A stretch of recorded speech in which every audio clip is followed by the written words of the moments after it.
crache ton venin. C'est dire tout, ce que tout le monde pense tout bas.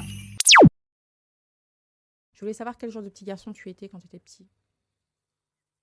Quel genre de petit garçon? J'étais un petit garçon un peu agité, on pourrait dire ça comme ça. J'ai un petit garçon victime de violences. J'ai été victime de violences physiques de manière assez marquée, d'humiliation par mon père. Et puis après, j'ai été victime également d'un prêtre missionnaire qui était également un grand-oncle de viol. C'est-à-dire qu'il m'a violé entre l'âge de 8 ans et 11 ans. Et après, j'ai 2 cousins qui m'ont violé Ils t'ont violé à la suite. à l'âge de 12 ans. Comment est-ce qu'un enfant victime déjà explique-nous un peu, quand tu nous dis que tu étais victime de violence de la part de ton père, des réprimandations, c'était quoi? Ah non, c'était plus que des réprimandations. C'est-à-dire que c'était comment dire, un abus d'autorité, si j'ose dire, qui se concrétisait par de la violence physique, donc des coups assez réguliers pour soi-disant faire mon éducation de cette manière-là. Donc ce qui est sûr, c'est que ça a eu des impacts forts, puisqu'il y avait donc des coups, de la violence, il y avait également donc de l'humiliation, donc des mots qui étaient durs, voire des insultes, etc. Donc voilà. Et ça a été depuis ton plus jeune âge ou c'est à partir d'un certain âge que ça a commencé? Non, ça a commencé très tôt en réalité. Et je pense même que ça a été un des éléments, d'une certaine manière, déclencheur qui a mis la puce à l'oreille, si j'ose dire, d'un prédateur sexuel. C'est-à-dire qu'à un moment donné, à partir du moment où finalement tu es victime. Tu rechignes moins? Bah oui, c'est-à-dire que tous les faisceaux sont ouverts, c'est-à-dire que d'une certaine manière, tu as un enfant qui est, on va dire, moins protégé que d'autres. Donc ça signifie que forcément tout était aligné pour que je ne parle pas d'une certaine manière. J'allais Est-ce pas que me tu plaindre auprès avais de mes parents. une certaine fragilité? Oui, tout à fait. C'est-à-dire que lui et eux, d'ailleurs, savaient bien quel petit garçon j'étais, dans quel environnement je vivais. Donc moi, je suis convaincu que cette dimension, finalement, de l'environnement familial est un élément déclencheur pour des pédocriminels qui souhaitaient passer à l'acte. Tu penses que ça a un impact, en fait? J'en suis convaincu. C'est-à-dire qu'il faut savoir qu'un prédateur sexuel, ce qu'il cherche, c'est parvenir à son objectif. Ce qu'il fait jouir d'une certaine manière, pour utiliser ce terme-là également, c'est pas uniquement l'acte sexuel en tant que tel, puisque en réalité, en réalité, c'est sûr, c'est une perversion. Et qui dit une perversion dit qu'il recherche aussi d'une certaine manière. Une domination? Bah oui, puis à parvenir en fait à maîtriser tout son environnement. C'est un jeu de force, en réalité. Et donc, il y a un jeu de force dans lequel on n'utilise pas la force physique, justement. Juste le mental. Juste le mental, en fait, bien souvent. Donc, c'est toute une question d'emprise, etc. Est-ce que tu étais fils unique ou pas? Non, je n'étais pas fils unique. J'ai 2 sœurs. Est-ce qu'à ta connaissance, elles aussi, elles ont été victimes, plus ou moins, de ce genre de choses? Victimes de la violence de mon père, oui, c'est inévitable. C'est-à-dire qu'elles l'ont été. Après, victimes de violences sexuelles, on va dire pas si j'ose dire, autant que moi. Après, je sais que une de mes sœurs a néanmoins déjà eu des tentatives d'agression sexuelle, etc. Ça, c'est sûr, comme malheureusement beaucoup de femmes en France. Aussi jeune que toi, ou alors que beaucoup plus tard? Quand elle était ado, etc., comme ça se passe bien souvent malheureusement chez les jeunes filles ados qui ont 12-13 ans, etc., qui commencent à avoir, comme on dit, des formes, etc., et qui sont, pareil, la proie là, de certaines personnes, et c'est également un prêtre. Ah d'accord. Donc en fait, vous avez été victimes tous les deux d'un prêtre. Ouais. Est-ce que c'était durant le catéchisme ou est-ce que c'était... Explique-nous un peu quand tu dis victime d'un prêtre, parce que les gens pourraient penser que tu as été victime à l'église en fait. Non, alors moi, pour ma part, c'était un prêtre missionnaire qui était également un grand-oncle, et il venait séjourner chez mes parents quand il rentrait d'Afrique, et donc il venait en France, et au lieu de rentrer à sa congrégation, il dormait chez mes parents, et pour ma sœur, c'était l'aumônier, en fin de compte, de l'église. D'accord. Donc c'était pas la même personne. Non, ce n'était pas la même personne. D'accord. Tu dirais que donc finalement c'est un phénomène qui est réciproque autant chez les garçons que chez les filles. Finalement, ça n'a aucune importance. C'est la même genre de perversion. Ce qui est sûr, c'est que, alors si on parle des prêtres, a priori aujourd'hui, ce que dit le rapport Sauvé, quand même, je crois que 80% des victimes, ce que détermine le rapport, sont des petits garçons.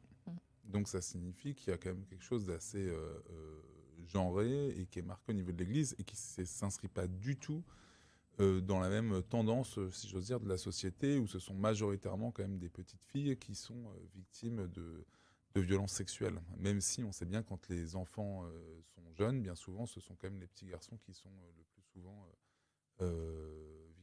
victimes. Tu penses que par rapport aux prêtres, c'est une espèce de sexualité non avouée, non assumée, visiblement si on voit que d'après le rapport Sauvé, c'est plus les garçons qui sont victimes que les filles. Est-ce que c'est...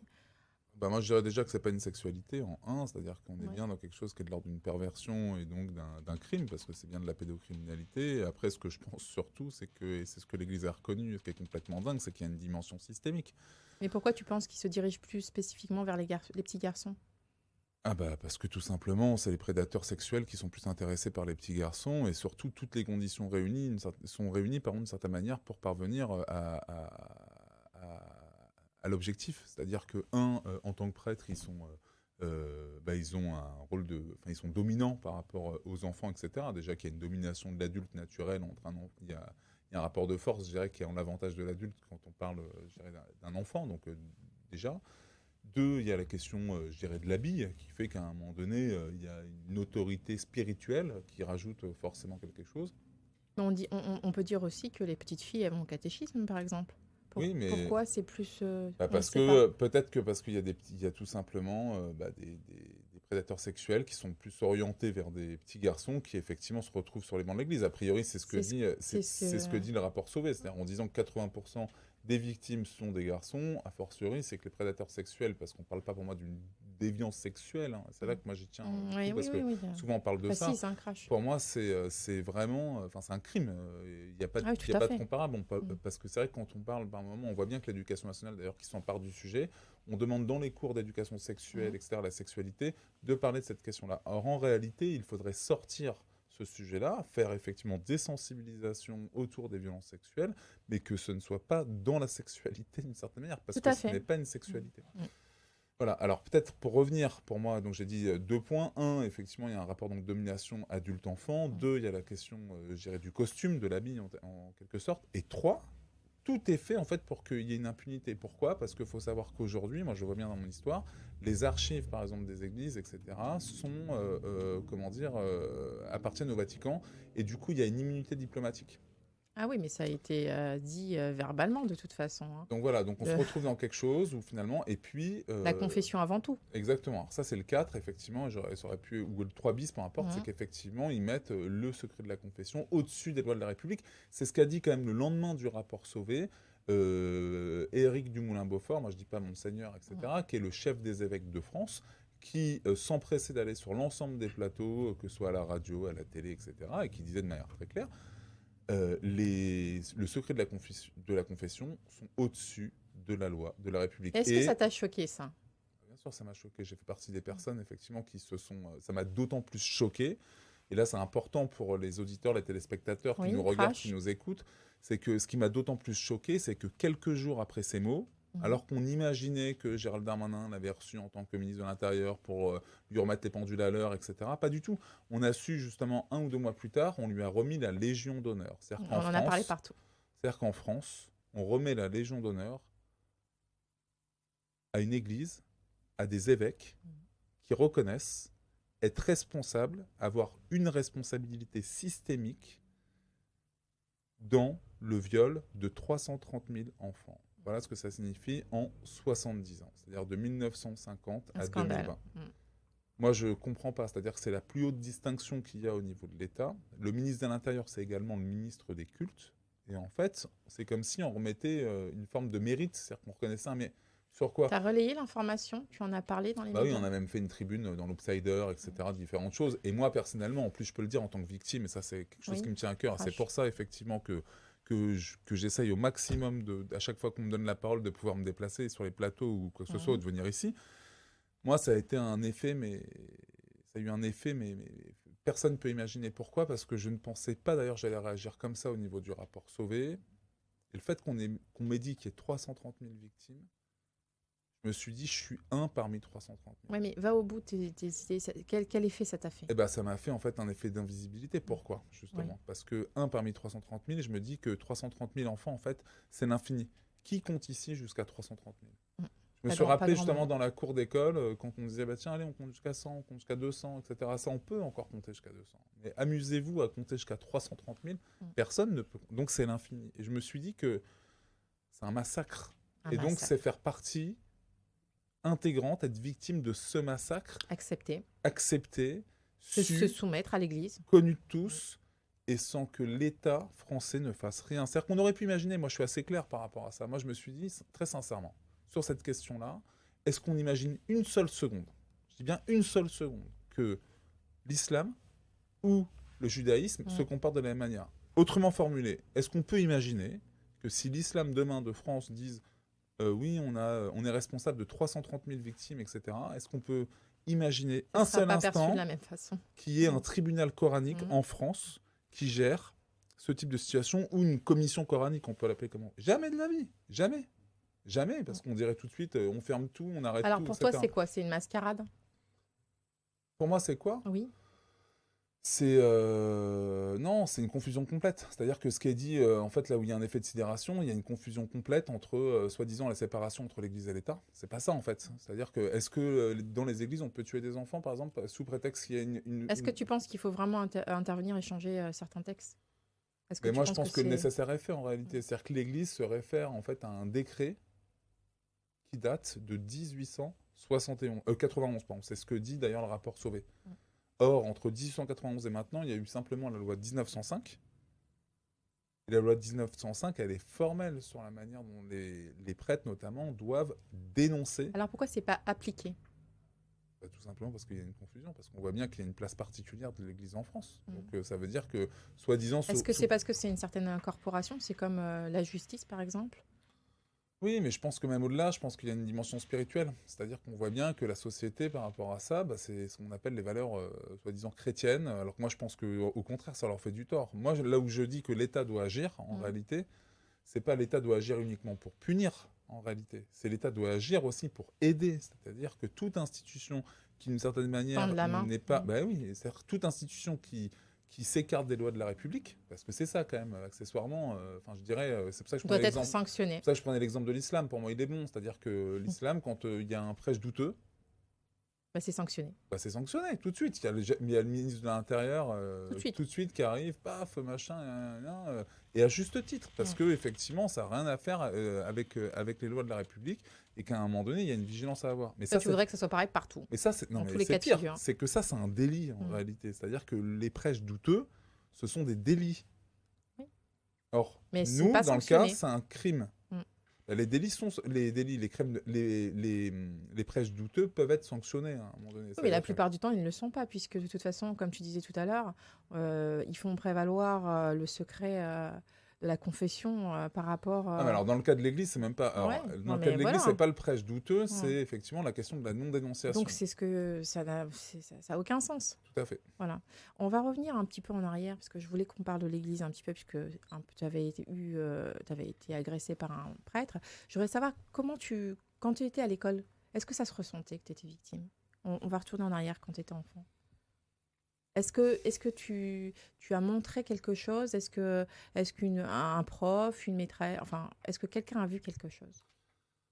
Avec du recul, oui, je dirais que d'une certaine manière, tous les signaux étaient ouverts pour montrer d'une certaine manière que j'étais moi-même, que j'avais été victime, c'est-à-dire que j'étais un gamin hyper agité, qui tenait pas en place, qui machin, Il y a bref. plein de gamins agités qui tiennent pas en place. Ils sont pas tous pour autant victimes d'agressions sexuelles. Non, mais néanmoins, l'école avait par exemple l'information de la violence de mon père, etc., D'accord. d'une certaine manière, donc il y avait quand même différents faisceaux, etc. Sauf que, Et les médecins scolaires n'ont pas réagi? non, mais moi, déjà à l'époque, on parle d'aujourd'hui en disant qu'il y a des problèmes avec les médecins scolaires. J'ai jamais rencontré un médecin scolaire, moi, directement. Alors crache. Où je l'ai fait. Non, mais c'est vrai. J'ai pas rencontré. T'es là pour ça, hein. J'ai pas rencontré directement de médecin scolaire. J'ai rencontré effectivement. Il y a certaines infirmières qui doivent avoir l'information. Et encore, j'ai pas le souvenir d'avoir. Est-ce qu'il y a une réaction? Est-ce que tu es déjà parti à l'école avec un bleu ou quelque chose? Bien sûr, mais jamais, aucune réaction. Aucune réaction. Jamais. Jamais, j'ai même été baffé, moi, dans le bureau d'un proviseur. Ah, le proviseur qui t'a baffé carrément? Non, c'est pas le proviseur, c'est mon père qui m'a baffé devant un proviseur. D'accord. Et aucune réaction? Il m'a demandé de sortir, après il s'est entretenu avec mon père, je sais pas ce qu'il a dit, etc. Mais bon, quoi qu'il en soit... Donc raclé à longueur de temps, sans sanction. je pense qu'on n'avait pas non plus du tout la même perception, je dirais, des violences, on peut le dire comme ça. C'est-à-dire qu'on avait une autre conception de la gifle, si j'ose dire. Est-ce que tu penses que c'était parce que c'était avant, ou est-ce que tu penses qu'aujourd'hui c'est toujours le même problème? Que les gens n'interviennent toujours pas dans le milieu scolaire ne dévoilent pas assez les méfaits qui devraient être dévoilés tout de suite. Je pense que ça peut exister aujourd'hui, mais c'est dans une moindre mesure. C'est-à-dire qu'on a quand même avancé. Aujourd'hui, il y a des choses, on le voit bien, la question par exemple de la fessée ou de taper des enfants. Il y a des choses qui passent nettement moins bien dans la société qu'il y a encore 15-20 ans. Après, néanmoins, il y a des choses qui existent et tout le monde ferme les yeux en se disant bon, bah voilà, bah, on sait que le père a la main lourde, mais bon, ils aiment quand même les enfants, etc. etc.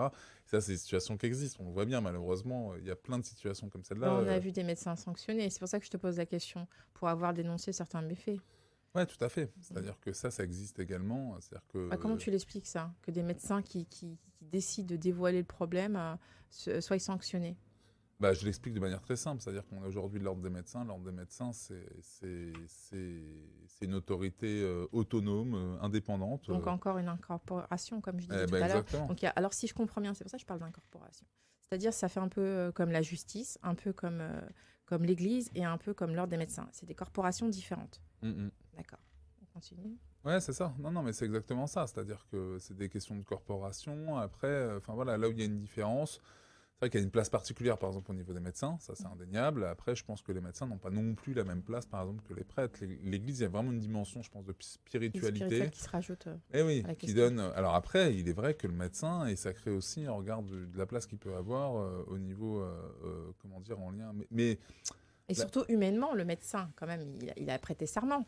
ouais, mais la vraie difficulté au niveau des médecins, en réalité, il y a un vrai débat de fond derrière. C'est-à-dire que certains médecins disent que s'ils sont contre, par exemple, l'obligation de dénoncer, Secret médical. voilà, bah, c'est tout C'est un simplement. peu comme la confession dans ce cas-là. Non, mais c'est parce que eux disent, d'une certaine manière, qu'ils ont peur de ne plus pouvoir donner de soins à certains gamins qui sont victimes de maltraitance.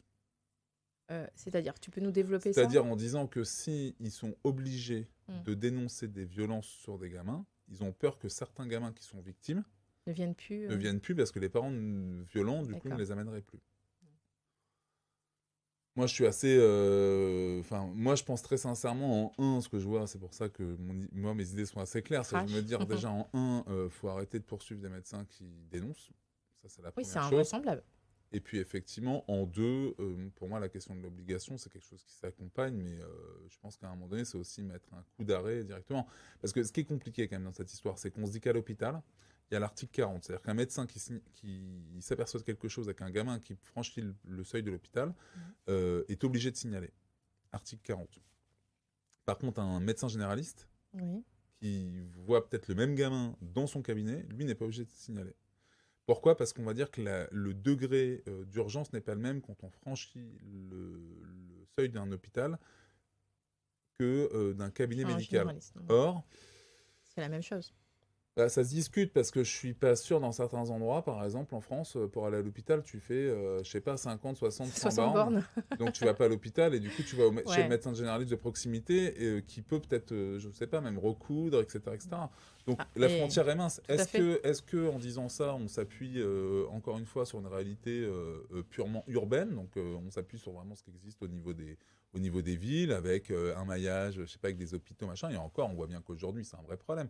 Même dans les banlieues d'Île-de-France, dans etc. les banlieues, dans les campagnes. Pour aller à l'hôpital, il n'y a rien qu'à voir. Moi, j'ai grandi une partie de ma vie du côté de Saint-Denis, donc à l'hôpital de La Fontaine, que je connais bien. Il n'y a rien qu'à voir ce qu'est l'hôpital de La Fontaine quand on voit le nombre de personnes crache un peu, qui sont, non, mais qui sont autour.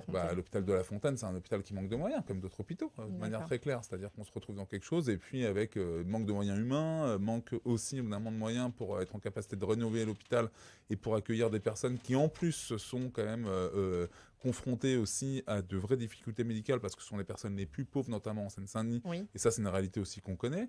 Et là, on voit bien, c'est-à-dire qu'à un moment donné, et c'est là que je dis que moi, dans mon message qui a passé, c'est qu'il y a un manque de volonté politique. Quoi qu'on me dise, les constats, on les connaît en réalité. C'est-à-dire que nous, on rabâche sans cesse, je dis nous, mes victimes, etc., mais avec le, avec le témoin qu'on se passe. En fait, que dans certains coins, les médecins sont tellement débordés et ont tellement peu de moyens qu'ils n'ont pas le temps de prendre en considération au cas par cas et de dénoncer. Non, je pense que les médecins ont peur pour certains. Moi, je le dis de manière très Ah, claire. ça va Moi, plus je loin. pense qu'il y a des Toi, tu médecins, penses bien qu'en fait, sûr. c'est Bah, il y a des médecins la quand peur même qui... qui peuvent avoir soit des avertissements, soit une suspension en fait de leur activité sur 1 mois, 2 mois, etc. Comme ça arrivait à certains. Ou soit être agressé aussi par un parent. C'est Ouais, mais alors ça, c'est vice encore versa. autre chose. Mais Mm. je pense que réellement, c'est-à-dire que c'est ce qu'on appelle, ce qui est terrible, hein, le terme, moi je trouve en plus qui est reproché aux médecins quand ils sont condamnés, ce qu'on appelle un délit d'émission. C'est-à-dire qu'on reproche aux médecins, soi-disant, Information. Non, non, c'est pas ça. On reproche aux médecins de s'être engagé du côté de l'intimité en fait du patient. Sauf qu'un médecin en réalité. Bah oui. On y va pour quoi? On y va pour la santé, on y va pour le corps. Alors, faut m'expliquer, Il moi, n'y a rien quelle de est la plus, il y a rien de limite? plus, Il y a rien de inti- plus il y a rien de intime. plus intime. Donc c'est vraiment Donc, il y a un truc- aberrant. c'est aberrant. Et donc, ça veut dire quoi derrière? Ça veut dire que c'est là que je dis qu'il y a une dimension patriarcale, en fait, sur cette question-là. C'est que, encore une fois, À c'est revoir. la question de l'intimité au regard, en fait, de l'autorité parentale. Des personnes comme moi, comme Liès, etc. et autres, qu'est-ce qu'on souhaite? Comme Liès Loufoque, etc. ou d'autres, qu'est-ce qu'on souhaite? Crash. Eh ben, c'est qu'il y ait derrière, plutôt qu'une autorité parentale, qu'il y ait une responsabilité parentale. Pourquoi? Parce que la question de l'autorité, c'est comme si en fait l'enfant appartenait à un adulte, que ce soit son parent ou d'autres, etc. Et ça, faut qu'on arrête avec ça. C'est-à-dire que Alors qu'un enfant l'enfant, appartient à personne. il appartient à personne. Son C'est un propre corps. sujet de droit en fait. Et c'est là-dessus qu'il faut Mm. avancer. Et le combat fondamental, il est là. Et donc, quand le Conseil de l'ordre parle de délit d'émission, c'est finalement dans cette intimité de la famille qui est gérée par qui? Bah, notamment par le père, par les parents, d'accord, mais souvent quand même par le père, forcément la mère qui a sa place, etc., etc. Et du coup, Souvent, certains médecins sont sanctionnés et ne peuvent pas exercer pendant plusieurs années. alors C'est- plusieurs ça, années, je ça, sais pas. c'est, Je sais qu'il y a eu c'est plusieurs aussi mois, dramatique, etc. hein. Bien sûr. Il y a eu des années aussi, donc c'est un peu invraisemblable encore une fois. On va retourner aussi donc un peu en Ouais. arrière. Donc enfance un peu compliquée, victime à la maison, tu t'accroches pas à l'école. Ça se passe comment au niveau scolaire? Tu arrives à te concentrer? Comment ça se passe? Non, très compliqué. C'est-à-dire que moi, je me rappelle, j'ai un souvenir de 3e où je suis en conseil de classe. Moi, j'étais délégué en plus de Ah, waouh. classe. J'ai toujours été délégué de classe. Et 3e, et bon, déjà, je séchais pas mal l'école, etc. J'étais systématiquement viré chaque année plusieurs jours, T'étais etc. bon élève ou pas du tout? J'ai toujours été l'élève Moyen? à 13. D'accord, moyen.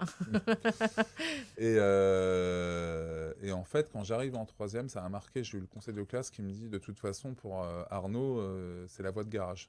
D'accord. Direct. Alors, au-delà du fait que j'aime pas du tout les voitures, etc., j'allais dire les automobiles, mais c'est presque ça. Ouais. Au-delà de ça, ça m'a choqué, en fait. C'est-à-dire que ça m'a mis un coup de Tout de suite, on t'a dit tu arriveras à rien dans la vie, quoi. Ah bah, j'ai été dans le lycée, dans un lycée technique à Saint-Ouen-l'Aumône, qui était en plein dans une zone industrielle, le lycée Jean Perrin, comme on disait, Jean Perrin, j'en retrouve 10, c'est un peu ça. Où finalement j'ai fait de belles rencontres avec des personnes qui, comme moi, alors certains d'ailleurs étaient sous main de justice, etc. ou autres, mais j'ai fait de belles rencontres. Ah, carrément. Bah oui, parce que c'était le lycée, je pense, où il y a une partie des élèves, on ne savait pas trop où les mettre. Et donc c'était un D'accord. lycée en ZEP.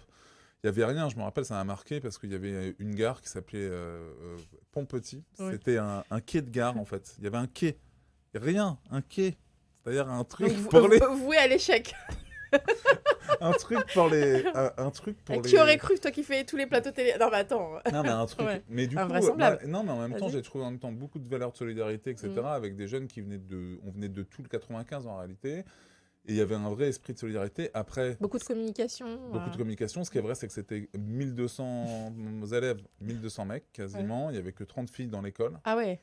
C'était un lycée. Non, mais c'est ça qui était terrible. Ouais, C'est-à-dire y que a le pas lycée pareil. de reclus. Bah ouais, Ouais. mais ça a dit quelque chose aussi. de Ouais, la ça veut société, dire quand oui, même. ça veut dire Bah oui, beaucoup. bien sûr. Mm.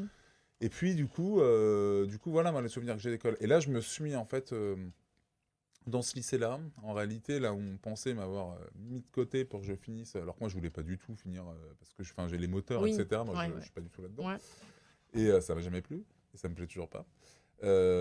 Et en fait, je me suis donné en quelque sorte les moyens de réussir tout seul, en faisant de belles rencontres avec certains enseignants d'ailleurs, qui eux-mêmes me faisaient confiance, etc. Moi, je me rappelle une prof de maths, un prof de français, etc. Au point où après, j'avais 20 de moyenne en maths. Par Donc exemple. c'est certains profs qui t'ont permis de reprendre confiance en toi et de dire je vais faire autre chose.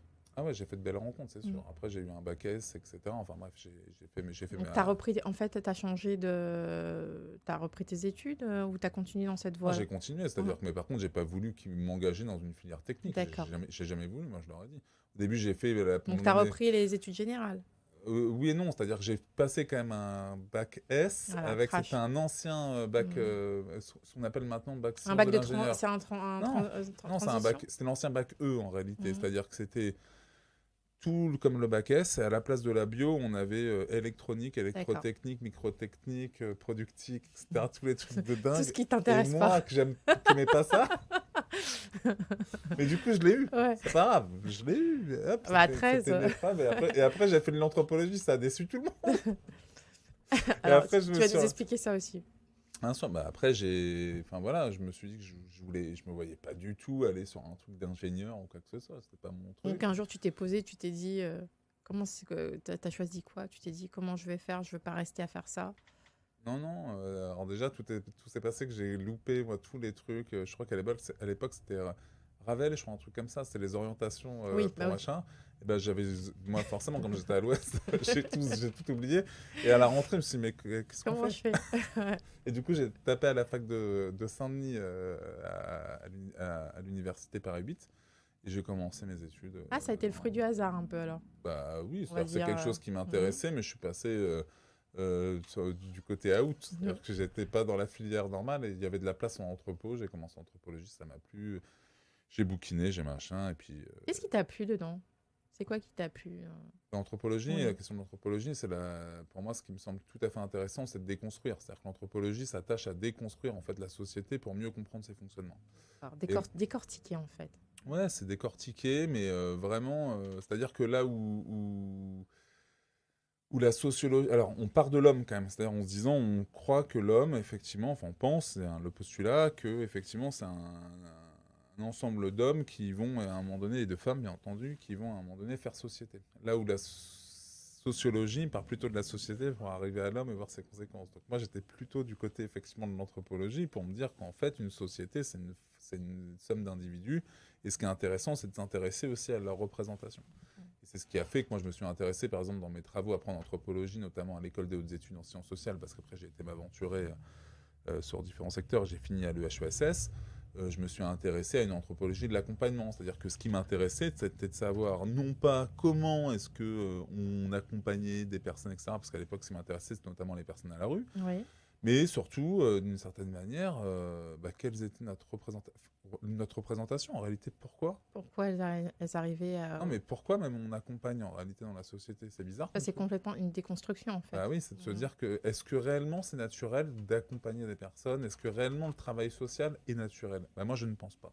Je pense que derrière il y a un combat au-delà. Tu vas au fond du fond, tu décortiques. Ouais, mais regarde, Ouais. pour reprendre justement la question de l'Église, c'est là que c'est intéressant, Mmh. c'est que bien souvent, en fait, la France, quand on parle du travail social, on parle souvent, en fait, de son attachement et son lien historique avec notamment l'Église, etc., en se disant que bien souvent, c'est quand même le curé qui s'occupait d'eux, etc. Et ben moi, je pense Oui. que le travail social, c'est une valeur profondément républicaine, qui s'est inscrite dès les lendemains de la Révolution française, d'ailleurs, directement, et pour apporter une certaine réponse, surtout en matière d'égalité au niveau des personnes. Et ça, c'était une réponse essentielle. Et c'est pas du tout la même réponse C'était pour que la que vie soit plus l'Église. juste pour tout le monde Bah, en c'est fait. pas du tout la même réponse que l'Église a apportée, parce que l'Église, en fait, le regard qu'elle a porté par rapport à ça, c'est la question de la charité en tant que telle, et donc c'est la question de donner Ouais, d'une en tant certaine que bon manière. chrétien, c'est Mais, pas la même chose. et c'est aussi pour recevoir quelque chose. C'est plus Bah, spirituel. bien sûr. Alors que quand l'État ou quand la République donne, C'est pour essayer de faire une égalité. eh ben, c'est pour recevoir différent. d'une certaine manière un Mhm. citoyen ou une citoyenne en fait, de la République, et c'est donc d'une certaine manière pour se renforcer.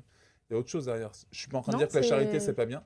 Ouais. Je suis en train de dire que simplement l'ancrage pour moi du travail social n'est pas du tout la même, et c'est pas du tout T'as la pas la même même pour moi. référence, effectivement, de ton point de vue. Alors, on va retourner encore un peu en arrière. Donc, on a vu en troisième, c'était un peu compliqué. Donc, tu nous as dit tout ton parcours. Après, tu as changé d'études.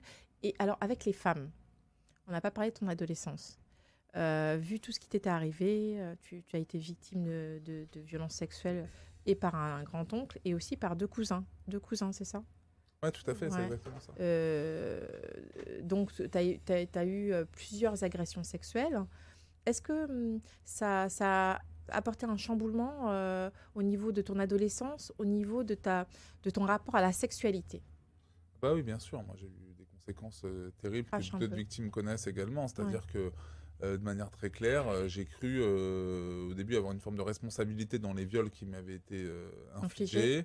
Et cette responsabilité, de fait, je me suis dit, peut-être que je suis homosexuel, j'en sais rien. Enfin bref, toutes ces questions-là, et comme j'en parlais pas, parce que d'une certaine manière, c'est là que c'est important aussi. Donc, tu as eu des doutes. Donc, Ah oui, parce que en fin de compte, moi, ma compréhension, en fin de compte, j'ai compris par la suite que forcément, j'avais une maturité d'enfant. Il fallait bien que ces actes-là, je puisse les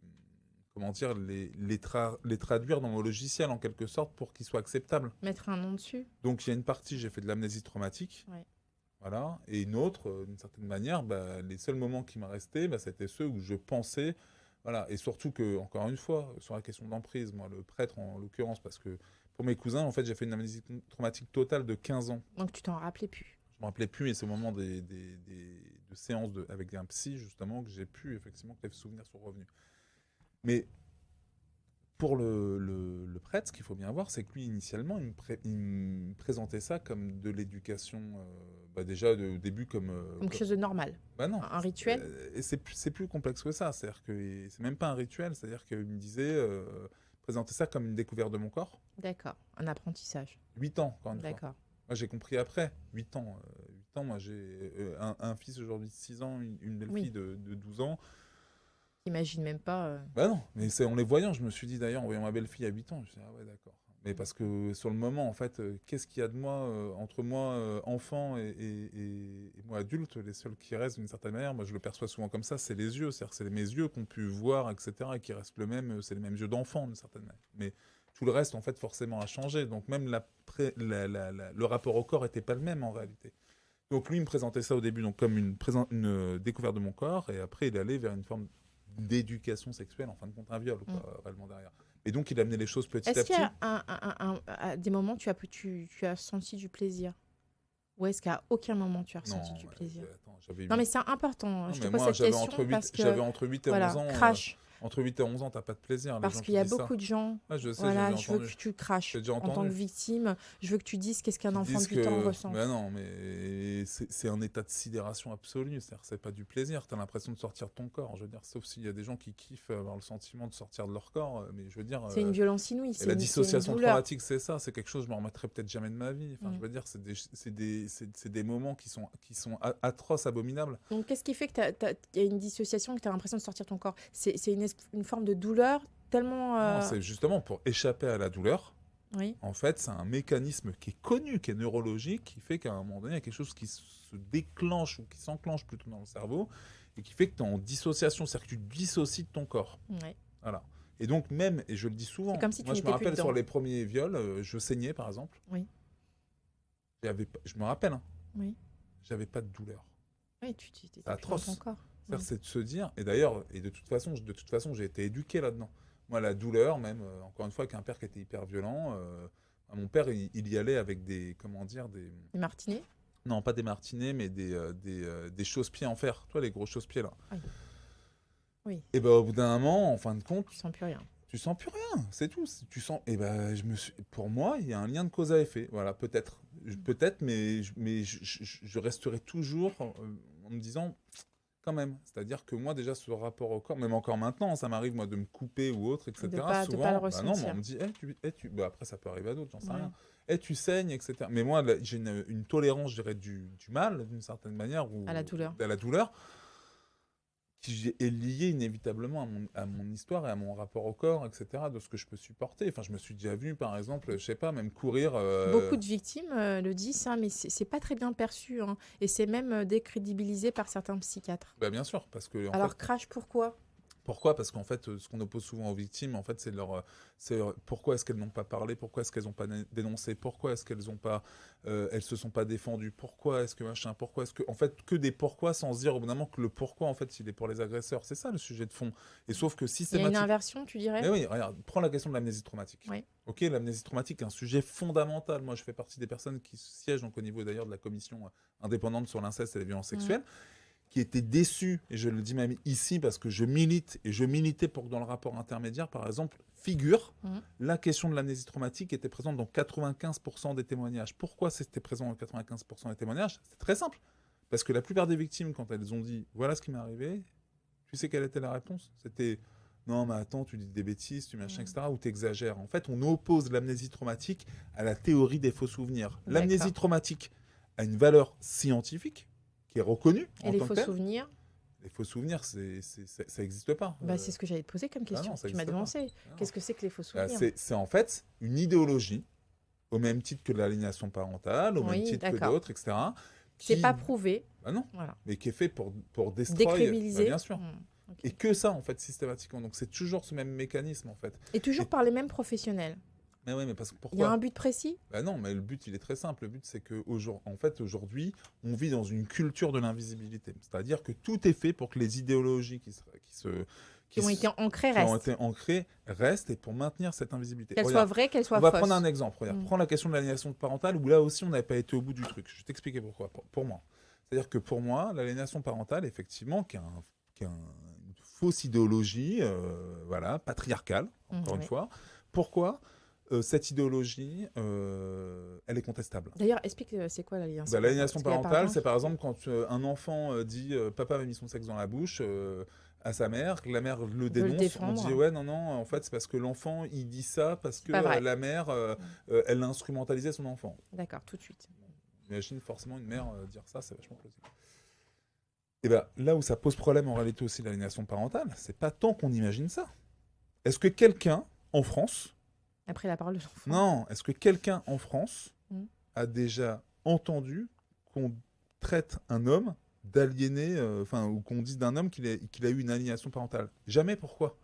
Parce que l'homme, en réalité, c'est l'image même de la virilité. L'homme, c'est l'emprise, quoi. C'est le truc du mec qui a été un peu trop loin. C'est-à-dire qu'il a le droit de dominer. Le côté Et macho. s'il domine Mm. trop, bon là on dit ouais attends quand même il y a de l'emprise. Ça a été Quoi. trop Par loin. contre il n'est pas aliéné, il n'est pas fou. L'aliénation parentale c'est C'est pour les femmes. c'est C'est comme- pour les c'est hystériques. comme la théorie de l'hystérie, c'est exactement ça, ça se remet en question. L'aliénation parentale c'est l'hystérie, pour moi c'est pareil en fin de compte. Et là où il y a un sujet de fond, c'est que jamais on accole le nom d'aliénation parentale à un homme. Jamais. Un père. Mais non, jamais. Et pour autant, des hommes qui ont de C'est l'emprise. toujours les mères c'est un petit sujet. protectrices. Et de la même manière qu'on oublie, si on regarde trop l'aliénation parentale, et si on regarde pas justement cette dimension genrée, pour moi on oublie de dire aussi que le pendant de l'aliénation parentale, soi-disant, ou tout du moins d'une mère justement protectrice, c'est quoi? Et bien c'est que dans beaucoup de situations d'inceste, Oui. la mère dit rien en fait. Il y a beaucoup de mères, Qui couvrent. Tu dis. bien sûr, il y a plein de situations comme ça, et qui ne sont jamais quasiment punis pour ça. Pourquoi? Parce qu'on va punir l'auteur, et d'une certaine manière, la non-dénonciation. En fait, en France, sur le délit de non-dénonciation, que les gens comprennent bien, il y a une prescription de 4 ans. D'accord. Voilà, c'est tout. Tout est dit. C'est-à-dire que l'auteur, il a 30 ans, Oui. Et elle a demandé et la non-dénonciation, c'est 4. 4 ans. Voilà, c'est tout. Donc ça veut dire qu'en fait, c'est l'impunité complète, totale, etc. Tout ce qu'on veut. Donc le classement sans suite, forcément, ça y va à grands pas. Et pourquoi tu dirais que...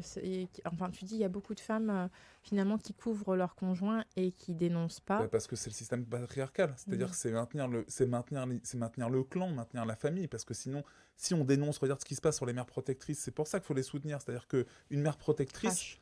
d'une certaine manière, elle ose remettre en question la famille, son idéal. Pourquoi elle ose? Pourquoi? Parce qu'elle veut protéger son gamin, c'est tout. Parce qu'elle se dit simplement qu'il y a un truc qui est inacceptable, parce qu'elle ose. Et on voit bien que la société, elle n'est pas prête, parce que la société, elle idéalise la famille. Encore une fois, c'est le délit d'immixtion, c'est le truc, c'est l'intimité quand même, ça faut maintenir, etc. C'est ce qui fait qu'en France, 70% des plaintes pour viol sur enfants, classées. je dis pas sur mineurs, moi je dis bien enfants pour que les gens se rendent bien compte, sont classées sans suite. C'est ce qui fait que seul 1% des plaintes pour viol sur enfants, pareil, aboutissent aux assises, donc sont considérés comme des crimes, et le reste, les 29% restants, sont considérés comme des délits, comme un vol de portable. Mhm. Et encore, je pense même que le vol de portable, il est plus puni en France que d'une certaine manière. Voilà. Et ce Que qui certains viols. et ce qui pose d'autres problèmes, parce que comme il y a un système d'impunité justement derrière tout ça, qui fait en fait qu'il faut maintenir en fait cette dimension du clan, et ben même quand on va nous parler par exemple de contrôle par exemple de certains professionnels avec le FIGES, etc., tu sais, les Oui. fichiers là, etc., en fait c'est tronqué. Il faut savoir que le FIGES, par exemple, Crash. le FIGES, Mm. figure au FIGES uniquement les délits qui sont supérieurs à 5 ans d'emprisonnement ferme. D'accord, donc c'est pas toute personne, toute Il n'y a catégorie. jamais quasiment de délit de D'accord. 5 ans de prison. En fait, il faudrait que le FIGES, en réalité, figure même les peines avec Ah, sursis. c'est pour ça qu'il y a même beaucoup, d'un c'est mois. pour ça qu'il y a Bah, beaucoup bien de sûr. récidives. Parce Bien que sûr. des fois, on ne comprend pas quand on entend dans certains médias certaines informations. On se dit, mais comment c'est possible? Attends, c'est pour ça que même moi qui bosse dans la protection de l'enfance, même si on demande le FIGES, Oui. eh ben, on n'est pas garanti que la personne... On peut avoir des gens dans nos murs, c'est horrible à dire, mais qui ont fait par exemple 2, 3, 4, 5, 6 mois... Non, mais même 6 mois avec sursis, et qui peuvent exercer parce que leur filiation est vierge, tout simplement. C'est ça le drame terrible. Ce à quoi on expose aujourd'hui les enfants. Pourquoi 5 ans? Qui a pensé à ça? Pourquoi 5 ans, mon sang? Est-ce que tu as la réponse à cette question? J'en sais rien, moi, parce que je sais pas où... Pour moi, je comprends même pas qu'il puisse y avoir une forme de tolérance. C'est même pas 5 ans, en réalité. Est-ce que tu en as c'est déjà dès la première condamnation. Tu en as déjà parlé de ça Bien sûr, à des élus, etc. Et qu'est-ce qu'on t'a renvoyé faut savoir que tous les amendements ont été rejetés par le gouvernement. C'est ça le sujet, en réalité. Et ça, est-ce que tu l'expliques? Que tout soit rejeté Écoute, moi, je suis pas complotiste. Non.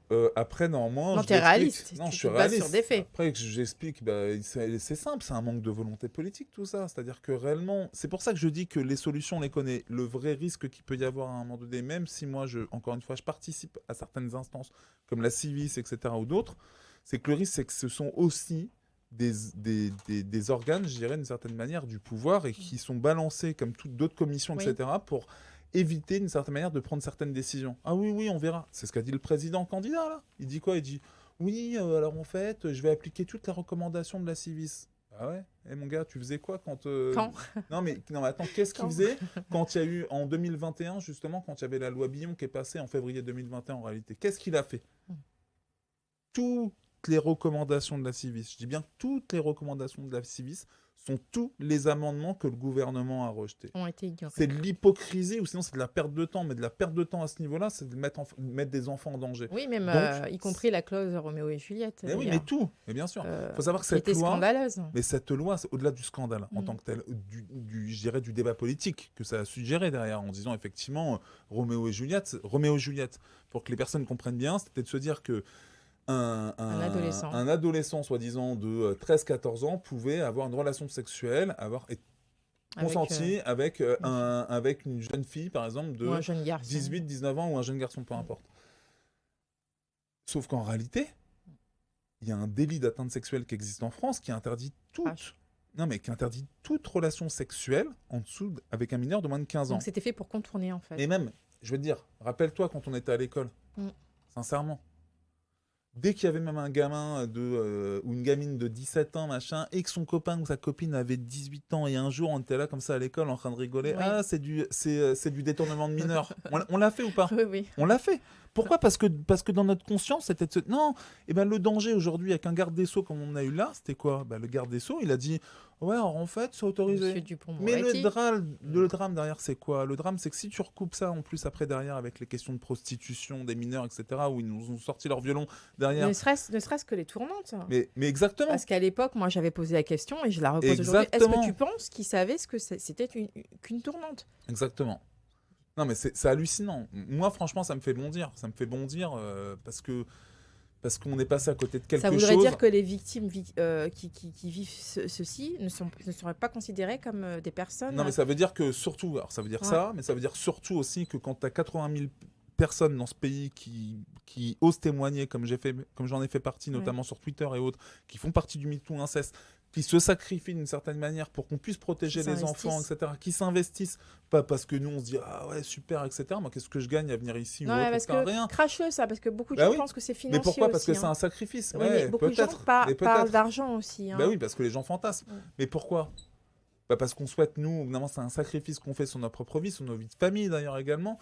Pourquoi? Pour qu'on puisse protéger, etc. Et quand on nous crache à la gueule, là, comme ça, parce qu'il n'y a pas d'autre terme, je suis désolé de parler comme ça ici, mais c'est très simple. Ça veut dire quoi? Ça veut dire simplement, encore une fois, on se fout de nous. Et quand en plus, derrière, on a un président candidat, même si là, effectivement, comme on se retrouve avec l'axe du mal face à nous, non, mais c'est sûr, bien sûr, il ne faut pas que Marine Le Pen passe, ça c'est évident, c'est le racisme. Elle a, moi je le dis ici aux téléspectateurs, auditeurs, etc. Il y en a qui disent qu'elle a tempéré, elle a tempéré. Le Front National, il faut dire les choses de manière, ou rassemblement, on les appelle comme on veut, peu importe, moi c'est les mêmes. Leur objectif leur programme n'est pas compatible avec les droits de l'enfant. Moi qui suis effectivement un activiste des droits de l'enfant, je le dis, d'ailleurs je l'ai vu parce qu'avec le film de Carl Zero, j'ai rencontré tous les candidats, j'allais en parler dont Marine Le Pen. Qui a répondu, il y a 13 mesures d'urgence et Marine a été l'une des seules à y avoir répondu avec Fabien Roussel. Alors Fabien Roussel, on a eu également Anne Hidalgo, on a eu également Valérie Pécresse. Et qui sont répondus après. Non, Ah ouais? ils ont répondu tout Ah, de suite, on bien a sûr. eu tout de Nicolas, suite bien sûr, Nicolas Marine. Dupont-Aignan. Les seuls qui n'ont pas répondu, c'est Emmanuel Macron, Ah. Ça veut dire beaucoup. Jadot, et également. On crache, hein. Non, mais c'est clair. Emmanuel Macron, Jadot, et derrière, comment il s'appelle, Zemmour aussi, qui a dit non. Zemmour, il a dit que c'était pas son sujet d'emblée, mais ça, on savait que lui, son sujet, Parce que c'était pas 1 ça. sur 5, c'était quelque Son chose sujet, quand même. son sujet à Zemmour, c'était de rendre crédible Marine Le Pen. Donc, Non, fallait c'était bien qu'il l'immigration. ait un truc comme ça. Bah oui, mais forcément, qu'est-ce qu'il faisait derrière? Et voilà, donc ça veut dire. Et si, après, on a eu aussi les candidats Artaud et Poutou qui n'ont pas voulu parce qu'ils n'étaient pas à l'aise avec les sujets. En même temps, pour Poutou, moi, ça me semblait pas étonnant, parce que Poutou, il est proche du Stras ou autres qui sont plus.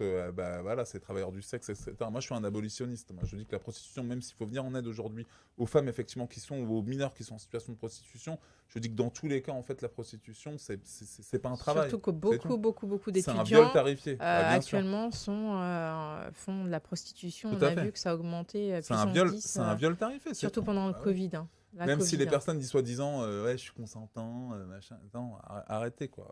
Enfin, c'est bon quoi. Je veux dire, c'est pas. Est-ce que la société peut au bout d'un moment dire tiens, on vend son corps? C'est bizarre comme concept quand même. Alors, on retourne. Alors, tu m'as répondu, mais on revient sur l'adolescence. Tu me disais que ça a eu un impact au niveau physique pour toi, ou à un moment donné, tu t'es posé des doutes. C'est bien ce que tu as dit, parce que ça peut aussi. Pas mal de jeunes peuvent se poser la question s'ils ont été victimes comme toi et se dire ah oui, je suis peut-être. J'ai une déviance sexuelle ou autre. Et toi, quelque part, tu viens de répondre, tu dis pendant pas mal de temps, je me suis posé des questions sur mon rapport à moi et la Ah bah oui, sexualité. c'est sûr. Tu décris ça comme normal, vu ce que tu avais vécu. Donc ça peut expliquer beaucoup de choses pour les jeunes qui nous écoutent. Hein. Bien sûr. Il y a des victimes, il peut y avoir des victimes dans le lot. Comment tu as su faire la part des choses est-ce que ça t'a empêché d'avoir une vie d'adolescent normale? Est-ce que tu as pu aller vers les femmes, vers les filles? Est-ce que tu as réussi à dépasser comment tu as fait? Comment tu as dépassé ce stade? Alors, plusieurs choses par rapport à ça. En un, j'ai eu Pour beaucoup les de mal. jeunes. J'ai eu beaucoup de mal, moi, à aller vers des femmes ou autres, pour la raison que j'évoquais tout à l'heure, en me disant est-ce que je suis homosexuel ou autre? Parce qu'encore une fois, l'homosexualité, c'est pas une tare, on est bien d'accord. Mais Hein. cette question, La question, elle c'est est la question de normale. l'orientation sexuelle, elle Ouais. est normale, etc. Mais après, moi, l'autre sujet que j'avais, c'est comme, encore une fois, je vivais dans une famille, on va dire, dysfonctionnelle. Moi, en fait, j'ai commencé à travailler à l'âge de 13 ans au marché. Oui. Ok, je travaillais le samedi et le dimanche. C'est-à-dire que moi, au bout d'un moment, quand j'avais des copains qui partaient, par exemple, je sais pas, en boîte de nuit, etc. Ah, ou tu y allais autre, pas. bah non. D'accord. Moi, je sortais jamais parce que je travaillais au marché entre 4h30 du mat jusqu'à 14-15 heures. Donc forcément, moi, quand on me disait, ouais, tu viens faire la fête, bon, c'était mort. Ou sinon, si je Rassure-moi, faisais- tu gardais tes sous, tu donnais tout. Non, mes T'étais sous, je les- Cosette non, ou- mes sous, non, mes sous, je les gardais et c'est ce qui me permettait aussi de partir en vacances, etc. Mais mon père avait justement institutionnalisé ça pour que, d'une certaine manière, je puisse avoir mon argent de poche alors qu'il D'accord. pouvait donner de l'argent de poche à mes sœurs, par exemple. D'accord. Il y avait déjà un traitement différent. Ah bah oui, c'est pour ça que moi, Ouais. je me suis mis à bosser. J'ai commencé à 13 ans, moi. Ouais. Mais Il fait partie du travail fait aux enfants. Enfin, le travail des enfants, c'est notre violence faite aux enfants, bien entendu. C'est-à-dire que moi, Mais- je m'en suis rendu compte aussi tardivement, mais ça aussi, ça a des conséquences. Là, encore une fois, moi, j'ai ma belle-fille qui a 12 ans, où je vois des gamins qui ont 12-13 ans, bah, je me rends compte, en fin de compte, de ce que ça représentait pour moi. oui. En réalité, des conséquences que ça a, parce que finalement, être immergé aussi dans un monde d'adultes, où il n'y a que des adultes à l'âge de 13 ans, bon, moi je l'ai vu finalement du bon côté parce que entre guillemets, j'ai trouvé des gens qui étaient plutôt normaux par rapport à ce que je pouvais avoir moi à la maison. Mais Mais c'est hyper insécurisant. même au marché, à 13 ans, tu avais bien des petites jeunes filles qui, des fois, devaient te trouver mignon et passer de temps en temps. Il n'y a pas eu... T'avais une attirance comment tu as Moi, fait j'avais un objectif au marché, c'est d'être le meilleur vendeur. Donc, en J'étais fait, pas dans un truc comme ça. en fait, t'as fait Moi, non, mais moi, en fait, abstraction de tout ça. non, mais pour être clair, c'est ce que disent les médecins aujourd'hui, c'est-à-dire que moi, j'ai réinvesti toute d'une certaine manière mon énergie ou ma peine plutôt d'ailleurs dans le travail. C'est-à-dire que d'une certaine manière, je suis dans cette dynamique-là aujourd'hui de vie parce que Mais ce que je cherche à savoir, moi, depuis tout à l'heure, c'est si pour toi, justement, vu tout ce que tu as vécu, la sexualité, c'était sale et du coup, tu avais fait complètement barrage et abstraction. Pour les jeunes qui nous non, écoutent je aujourd'hui. dirais pas sale pour moi, mais je dirais qu'il y avait une gêne en réalité. C'est-à-dire que c'est quelque chose que j'appréhendais Tu avais beaucoup. banni. Non, je dirais pas banni. Je dirais que ça veut pas dire que j'avais pas d'envie ou quoi que ce soit, mais ça veut dire qu'au moment, d'une certaine manière, où il fallait Passer à l'acte. passer à l'acte ou avoir bah, j'étais hyper gêné. Et du coup, j'avais pas de petite copine, etc. ou autre, etc. Donc voilà. Donc oui, forcément, ça générait une forme de souffrance pour moi parce que d'une certaine manière, il y avait cette attirance et de l'autre côté, quelque chose qui reprenait le pas, à Voilà. savoir une dimension plutôt traumatique qui revenait à grands pas et qui La me dimension disait, traumatique qui te, bah oui, qui et te qui me- rattrapait. bah, bien sûr, et qui me disait d'une certaine manière, enfin voilà, qui m'a imposé de ne pas aller au bout même Est-ce que ça s'est passé tout seul ou est-ce que tu as dû suivre une thérapie ou est-ce que à un certain âge ça s'est passé tout seul pour ceux qui nous écoutent qui vivraient la même Non, moi, chose? ceux qui m'ont aidé, je le dis de manière très claire, je serais jamais ce que je suis si j'avais pas rencontré des psys, j'en suis plus que convaincu. Donc vers quel âge tu as commencé à 19 ans à peu Voilà. près, c'est-à-dire que Crash. j'étais comme en dépression, réellement j'étais hyper mal, je pense même avec des envies suicidaires, etc. J'étais D'accord. dans un truc, je savais pas Tu es où, passé par une phase bah, je savais pas où j'allais. Alors je dis pas ça uniquement parce que je me suis aventuré Ouais. vers l'anthropologie en faisant son ça. Mais ce que je veux dire par là, c'est que j'étais tellement mal que j'ai été rencontrer un psy et là c'est pareil. Est-ce que c'est tes parents qui t'ont obligé Mais qui non, t'ont demandé ou mes c'est toi parents, tout moi, je seul? suis parti de chez mes parents Ouais.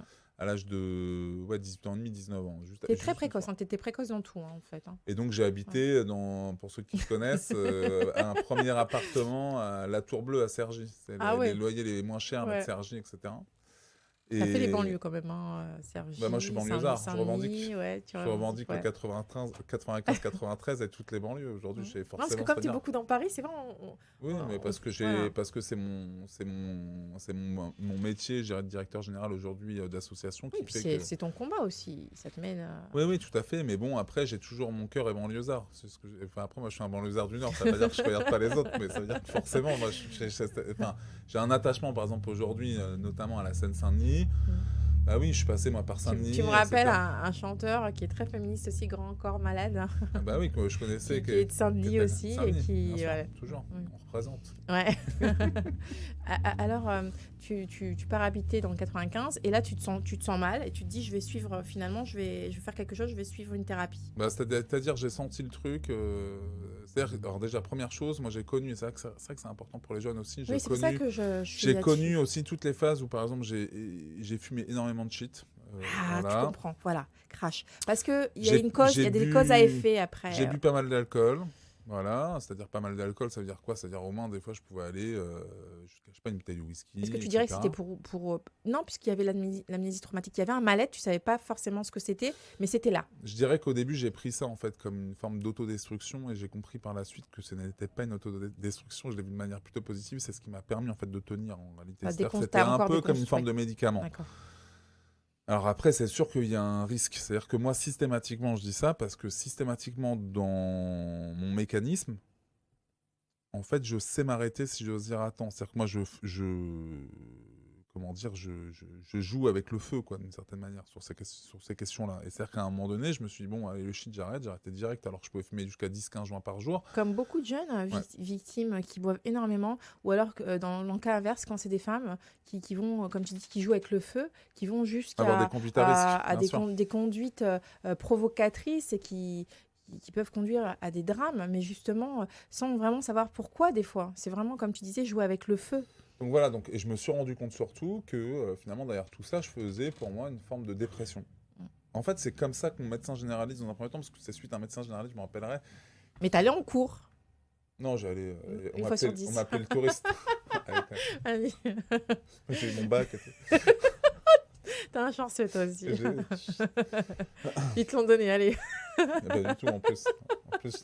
S'ils avaient pu pas me le donner, ils m'auraient.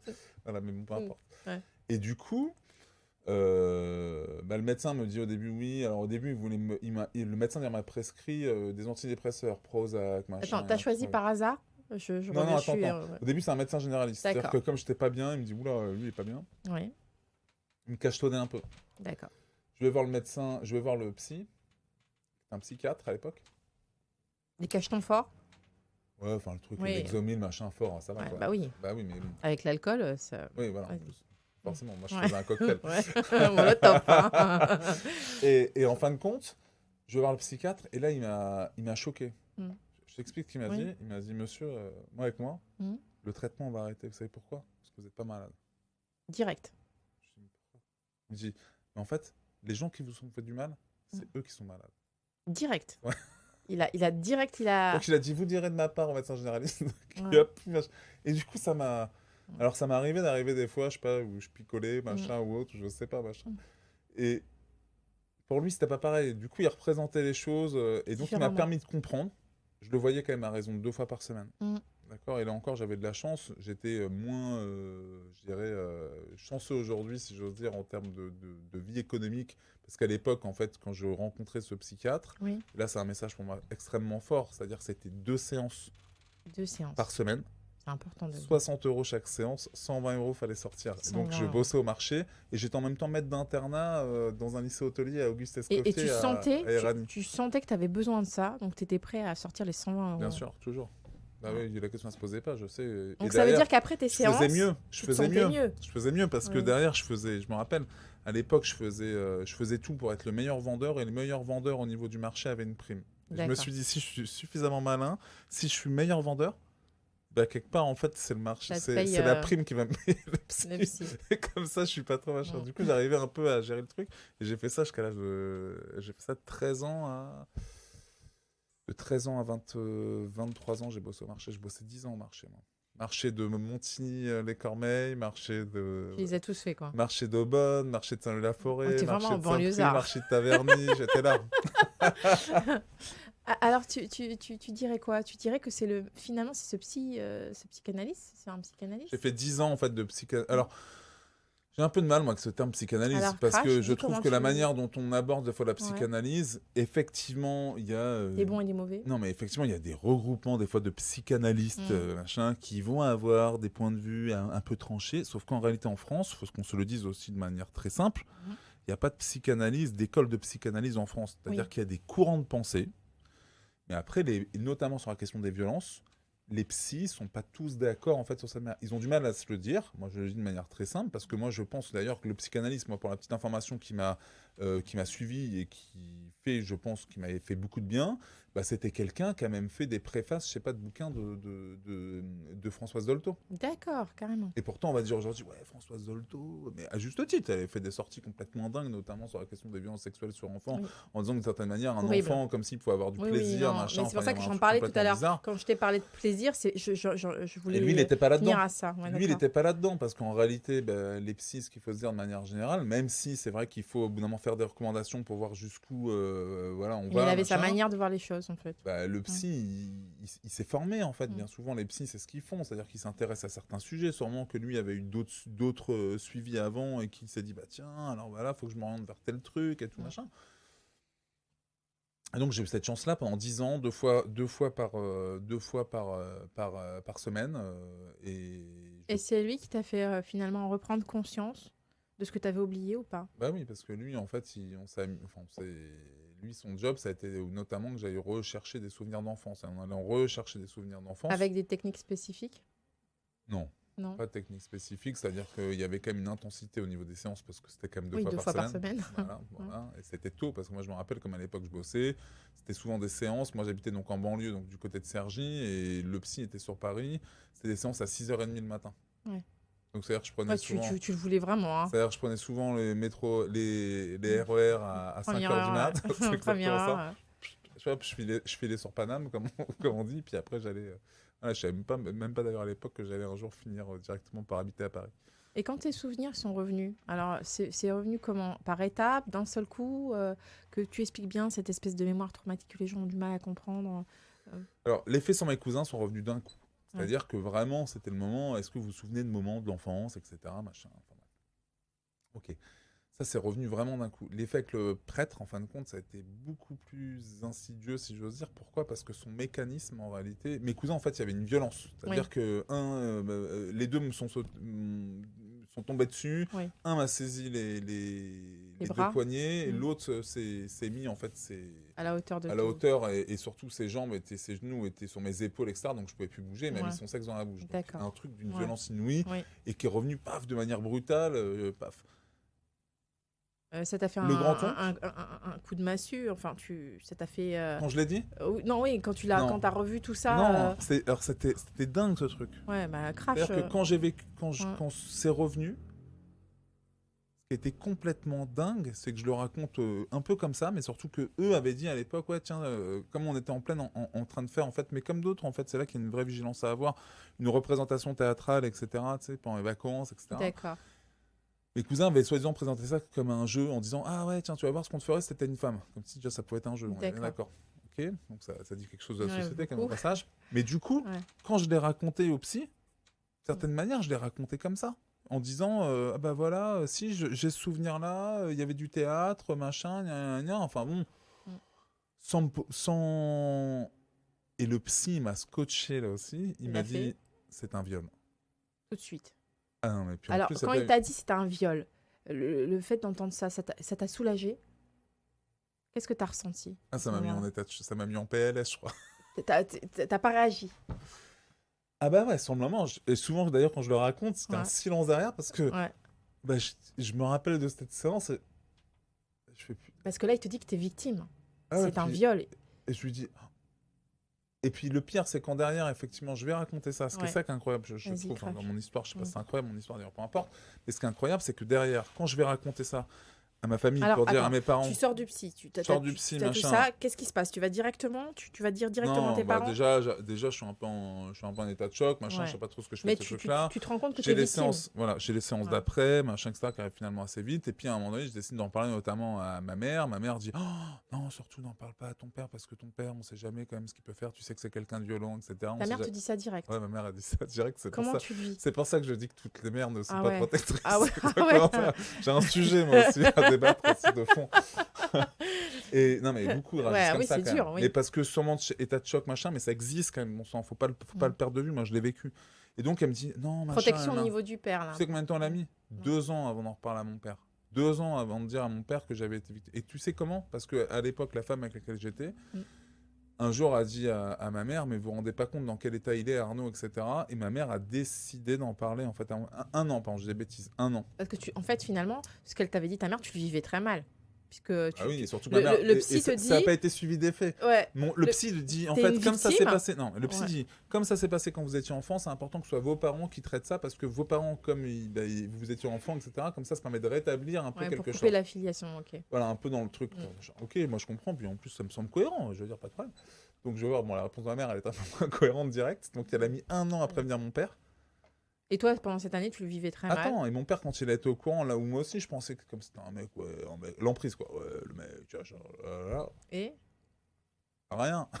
Comment ça, pas rien? de suite, c'est-à-dire qu'il n'a pas été voir mes cousins, il a été voir personne. Mais qu'est-ce qu'il t'a dit à toi? Oui, mais quand même, ça peut... Bah rien, mon père, il m'a rien dit. Déjà, mon père, on avait de mauvaises relations, il n'y a pas eu un mot empathique ou quoi que ce soit.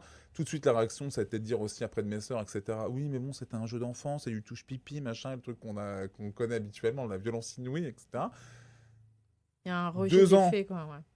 1 à 2 ans plus tard, pareil, mon père, parce que sous la pression de ma compagne de l'époque, que je remercierai jamais assez, elle dit, mais vous vous rendez pas compte, Arnaud, comment il est? Et moi, je l'ai eu récemment d'ailleurs au téléphone, elle me dit, mais tu te rendais pas compte, tu faisais une dépression. Moi, je me rappelle plus de ce moment-là, c'est-à-dire que ça m'avait tellement blessé, abattu, que vraiment, pour le coup, j'étais mal. Tu t'attendais pas à ça de la part de tes proches. Et ça arrive beaucoup. C'est une violence, c'est même plus une double peine. Je veux dire, c'est l'atrocité absolue. C'est ce que vit le 3/4 des gens victimes de violences sexuelles. Hein, exactement. Donc, Et donc, du coup, le sujet est traité en famille, avec justement mes cousins qui reconnaissent les faits. Alors, attends. Ton père, finalement, 2 ans après, vous vous réunissez tous à table? Non, on ne réunit pas à table. C'est-à-dire que lui décide de faire un peu, de s'entretenir avec ma tante, donc la mère de mes cousins. Pour faire un genre de mea culpa ou... Non, pour dire, voilà, on a un problème, etc., machin, voilà ce qu'Arnaud a dit, etc. Mes cousins reconnaissent, en disant que c'est un jeu, machin, etc., ce qu'ils ont toujours reconnu, d'ailleurs. Pour eux, c'était un jeu. Même adulte. Bah ouais, mais c'est pour ça que ma parole elle peut être discréditée. C'est-à-dire que c'est cette parole qui a été reprise et c'est ce qu'a fait qu'en famille, comme c'était perçu comme du touche-pipi, parce que mettre un sexe dans la bouche forcément d'une autre personne, c'est forcément un touche-pipi, quoi, forcément. C'est les mentalités, encore une fois. C'est dingue. Bah, c'est une mentalité, c'est-à-dire que c'est bien une culture d'invisibilité. Bah oui, c'est ce que tu disais tout à l'heure. Tout est fait pour minimiser, pour dire écoute, ferme-la, tout jamais. De toute façon, le plus simple, c'est ça. C'est pas grave. C'est pas grave, c'est bon, c'est du passé. C'est pire que c'est pas grave, c'est que c'est du passé. Ça, au moins, ça, le passé, on efface. C'est pour ça que ce qui est terrible avec les chiffres, encore une fois, d'ailleurs, au passage, quand on parle de passé, moi, à chaque fois, je pense à ça, c'est que les chiffres sont tellement énormes que ça nous ramène à un truc de passé. De toute façon, on a l'impression que ça fait qu'empirer. Oui, exactement. Et du coup. Donc rien n'a changé. Et moi, j'ai dû, au bout d'un moment, pour mon bien-être... couper les ponts? Ouais. avec toute ta famille. Bah oui, parce que moi, en plus, à un moment donné, mes cousins étaient invités, par exemple, au repas Ah de oui, c'est Noël, insupportable. etc. et autres, et moi, C'est j'étais insupportable. pas invité, ou moi, je disais, bah non, en fait, je viens pas, parce qu'ils avaient pas compris, mais si, allez, viens. Ouais. Qu'est-ce qu'il n'y a pas eu après bon, peut-être à l'époque, tu n'avais pas encore d'enfants, mais quand tu as eu tes enfants, bah, de toute façon, tu avais déjà coupé les liens. Sinon, j'allais dire, il y avait peut-être aussi la peur de faire fréquenter tes enfants à ton entourage familial, non? Ouais, mais la question, elle s'est pas posée en réalité comme ça, c'est-à-dire qu'avant même d'être prêt à avoir des enfants ou autre, enfin, j'étais pas prêt, j'étais pas là-dedans. Attends, Est-ce que tu voulais même des enfants, du coup? Est-ce que ça Oui, t'a... oui, ça, j'ai toujours voulu des enfants, T'as pas fait de blocage, sauf non? que moi, en fait, comme je suis parti très jeune de chez ma famille, moi, et j'ai toujours ce problème-là aujourd'hui, moi, j'ai toujours de la trouille de me retrouver à la rue. Ah, Donc moi, je me suis toujours battu, et c'est pour ça que je bosse comme un dingue, parce que je me dis, bah, on sait jamais de quoi demain sera fait, machin, enfin, je suis dans un truc un peu t'as parano, comme on hantise. dit, voilà. Et du coup, bah, dans un premier temps, c'est pour ça donc je vivais seul à Saint-Denis, etc., etc. Et je faisais le maximum pour pouvoir. J'avais ma stratégie, c'est-à-dire je me suis dit, il faut que je fasse des études, etc., etc. Donc école des hautes études en sciences sociales, je me suis dit, je vais me donner les moyens. Et ce que j'ai compris après à travers toute la psychanalyse, c'est quoi? C'est que si je fonctionne comme ça, Mm. aujourd'hui encore, c'est qu'a priori, quand j'étais petit, je me suis fait la promesse tout petit que jamais mes agresseurs, je parle bien de mon père et même mes agresseurs après, n'auront en fait gain de cause et ne parviendront à m'anéantir. Et donc j'ai compris par la suite que l'enfant où je me suis souvent posé de questions sur la manière dont il n'avait pas réagi en Oui. culpabilisant, je me suis rendu compte que je lui devais beaucoup en réalité. Et en fait, Tu vois. c'est pour ça que maintenant, tu agis beaucoup Eh par oui. rapport à... Et oui, parce que là encore, je pense que cette dimension culpabilisante qu'on peut aussi ressentir en tant que victime à un moment donné, et ben, c'est une inversion Tu la complète. renvoies autrement. Bah oui, puis c'est une inversion. C'est-à-dire que moi, en réalité, je dois beaucoup à l'enfant. Enfin voilà. Là, j'ai su, par exemple, récemment, j'ai eu des informations concernant le prêtre qui m'a violé. Oui. En toncle, donc également, j'ai du mal parce que chaque fois, moi, je coche les deux cases. Ah oui, Donc, tu n'en as pas parlé. Il n'est pas venu, lui, à la réunion de famille. Non, Ouais. il était mort, lui. Ah, d'accord. Et ben, j'ai su... Donc tu n'as même pas pu le confronter, en fait.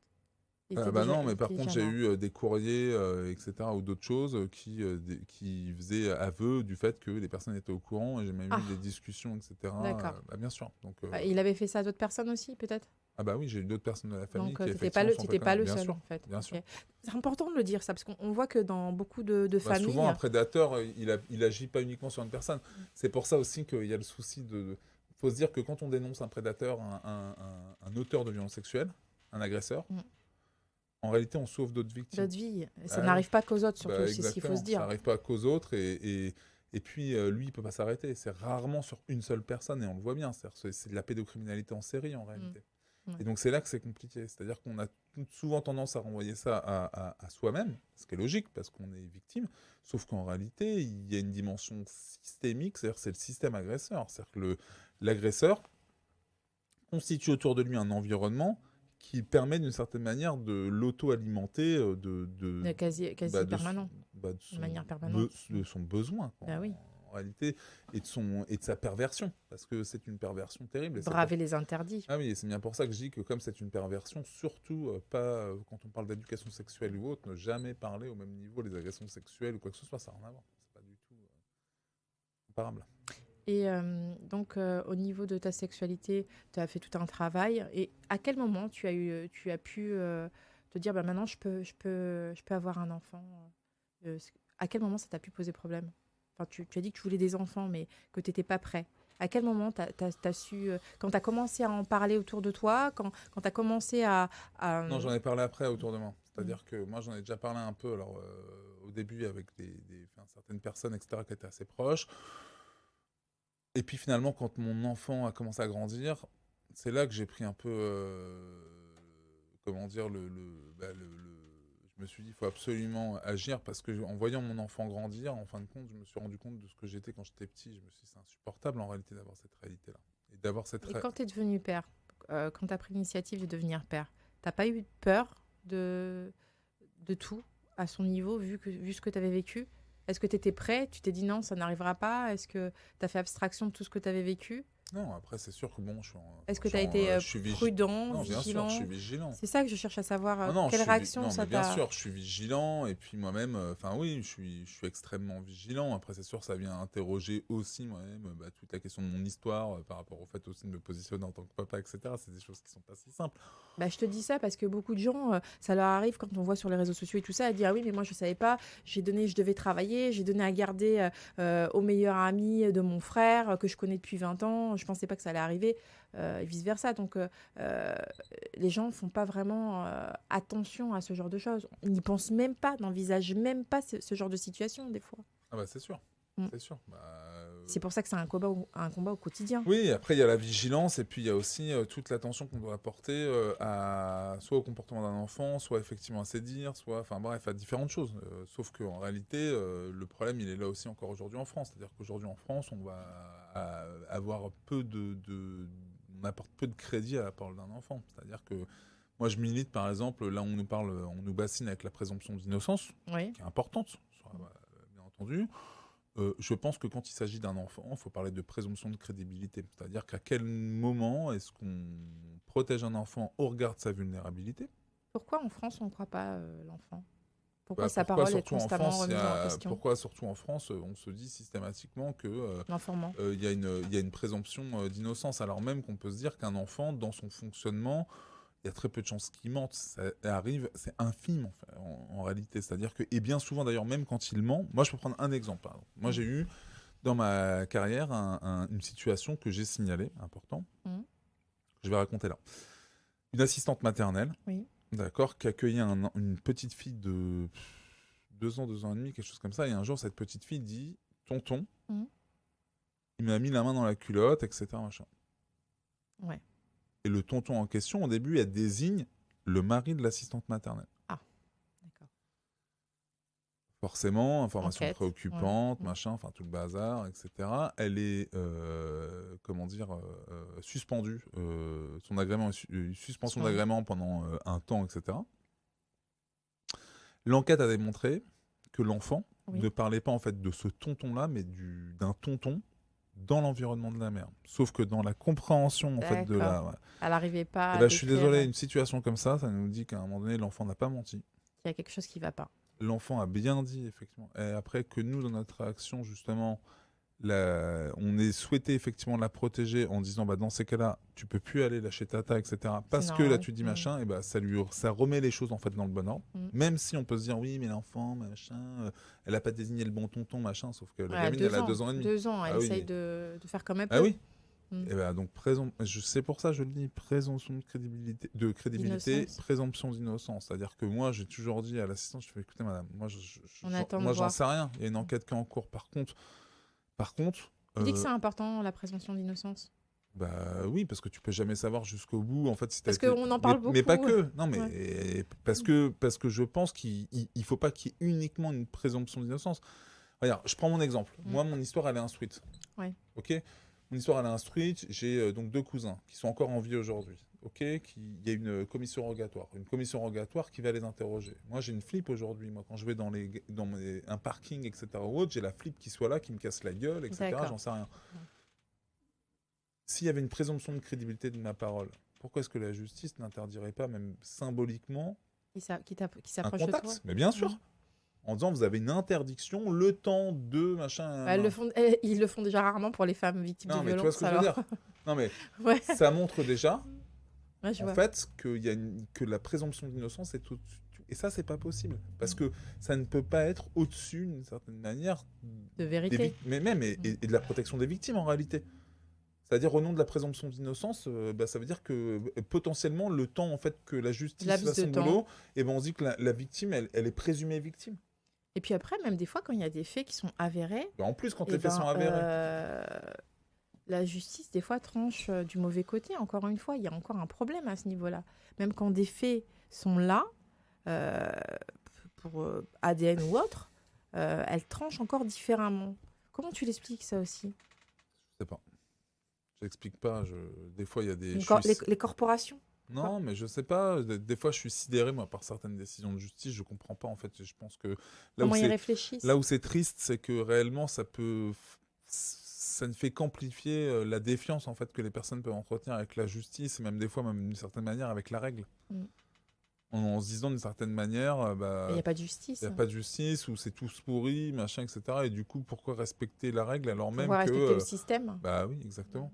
Ça conduit à l'anarchie un peu, Bah oui, à la exactement. rébellion. Bah oui, Ouais. bien sûr. Je vais te parler de l'affaire d'une maman. Tiens, comme on parle justice, hein.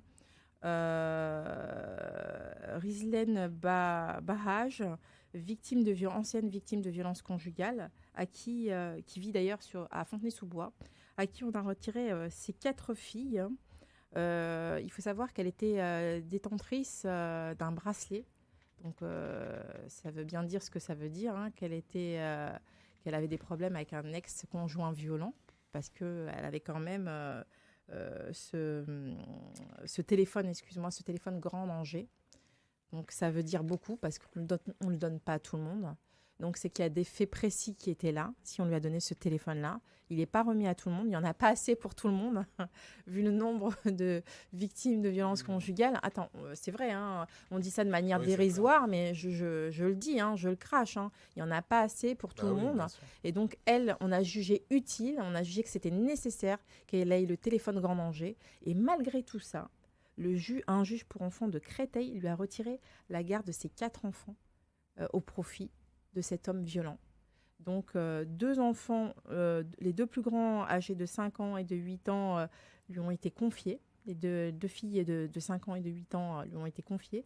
Et les 2 petites ont été placées en foyer. Quand on sait tout ce qui se passe dans les foyers, alors je ne sais pas, je voudrais avoir ton ressenti. On a l'impression que beaucoup de femmes, quand elles parlent... C'est révoltant. C'est qu'encore une fois, ça veut bien dire ce que tout le monde dit, c'est-à-dire qu'on met d'un côté la dimension soi-disant du conflit parental en dehors de... Tu parlais du SAP tout à l'heure. C'est ça que... bien sûr, mais c'est révoltant, moi je comprends pas. Que dire par rapport à ça en réalité ? Quand on entend tout ce qu'on parlait d'Elias Loufoque tout à l'heure, tout ce qu'il dit, il en dit des choses sur les foyers, sur les centres d'accueil pour enfants, qu'il faut améliorer, les conditions dans lesquelles beaucoup, encore aujourd'hui, sont dans des situations qui des fois sont jugées même. Hein. Donc, et là, une mère qu'on dit protectrice, victime à qui on a donné un téléphone, c'est important d'appuyer là-dessus, grand danger, on lui retire ses enfants, ses 2 bébés pour les placer en foyer et ces 2 autres confiés à une personne violente. Non, mais c'est sûr, c'est incompréhensible. C'est-à-dire qu'en plus, il y a une rupture au niveau du lien, même de fratrie, donc on voit bien que c'est quelque chose qui ne s'inscrit plus du tout, même dans le sens même de la loi, mais c'est pour ça que la loi, elle est sans cesse en fait galvaudée. C'est pour ça que je parle de ce cas-là. Tu viens de résumer. Alors, ce que j'aime chez toi, c'est que tu viens de résumer le tout. Ce que tu viens de dire, tu as résumé le tout. C'est-à-dire, c'est incompréhensible. On a fracturé cette famille. C'est horrible. Et t'as même pas le mot, en fait. Mais non, mais bien sûr. Moi, clairement, qu'est-ce que tu pourrais cracher là-dessus ? Parce que là, on te sent désabusé. Non, ça veut dire ce qu'on peut cracher, c'est de dire qu'au bout d'un moment, là où il y a une incompréhension, en réalité, c'est que... Non, mais c'est clair. Non, mais là où c'est incompréhensible, c'est qu'on se demande même comment est-ce que c'est possible, alors qu'on met un téléphone grave danger à une personne, comment est-ce qu'on peut lui... Il faut avoir des conditions, c'est pour ça que j'insiste dessus. Non, mais je... Tu ne saurais pas quoi répondre. Encore la corporation de la justice, encore une fois. C'est des petits groupes où on peut pas... chacun fait un peu sa loi. Non, mais tu vois, je sais pas si c'est corporation ou si c'est surtout une dimension, encore une fois, culturelle, avec des décisions bizarres, en fait. Comment la culture, non, mais la culture, c'est comme une croyance, en réalité. La croyance, des fois, il y a des choses qui sont out, en fait, au niveau des croyances, mais parce qu'on y croit. Donc, Mais là, quand il y a des faits, quand il y a des preuves... Oui, mais même quand il y a des faits, des fois, il y a des gens qui sont, par exemple, très croyants, et même quand il y a des faits, ils pensent que c'est pas possible, parce que, justement, ils croient autre chose. Je pense que c'est pareil. C'est-à-dire que là où il y a une dimension culturelle, en fait, là-dedans, c'est que même sur c'est ubuesque, mais ce qui est possible, en réalité, ce qui rend les choses possibles, c'est parce qu'aujourd'hui, il y a cette dimension culturelle qui est ancrée en nous, dans la société. C'est bien pour ça qu'il faut la changer, pour se dire au bout d'un moment qu'on note une bonne fois pour toutes, un mari violent n'est pas un bon père, ne sera jamais un bon père, et ça qu'on puisse effectivement Et ça a été dit maintes et maintes fois Oui, pourtant. mais le problème, c'est pas de le dire, le problème, c'est de l'écrire, le problème, c'est aussi de l'appliquer. Ça a été relayé aussi. Ouais, mais le problème, c'est que pour l'appliquer, en Il réalité... y a eu des décrets aussi qui sont en Oui, cours, mais qui arrivent même au mois de Le juillet. problème, c'est Ils ont l'application. été acceptés, donc Le problème, c'est l'application. crash. Ce qu'on peut se dire à un moment donné, c'est même... L'application. Quand tu dis l'application, tu viens là où c'est là où j'essaie de t'emmener. L'application, est-ce que tu dirais qu'il y a un refus, un rejet de nouvelles règles,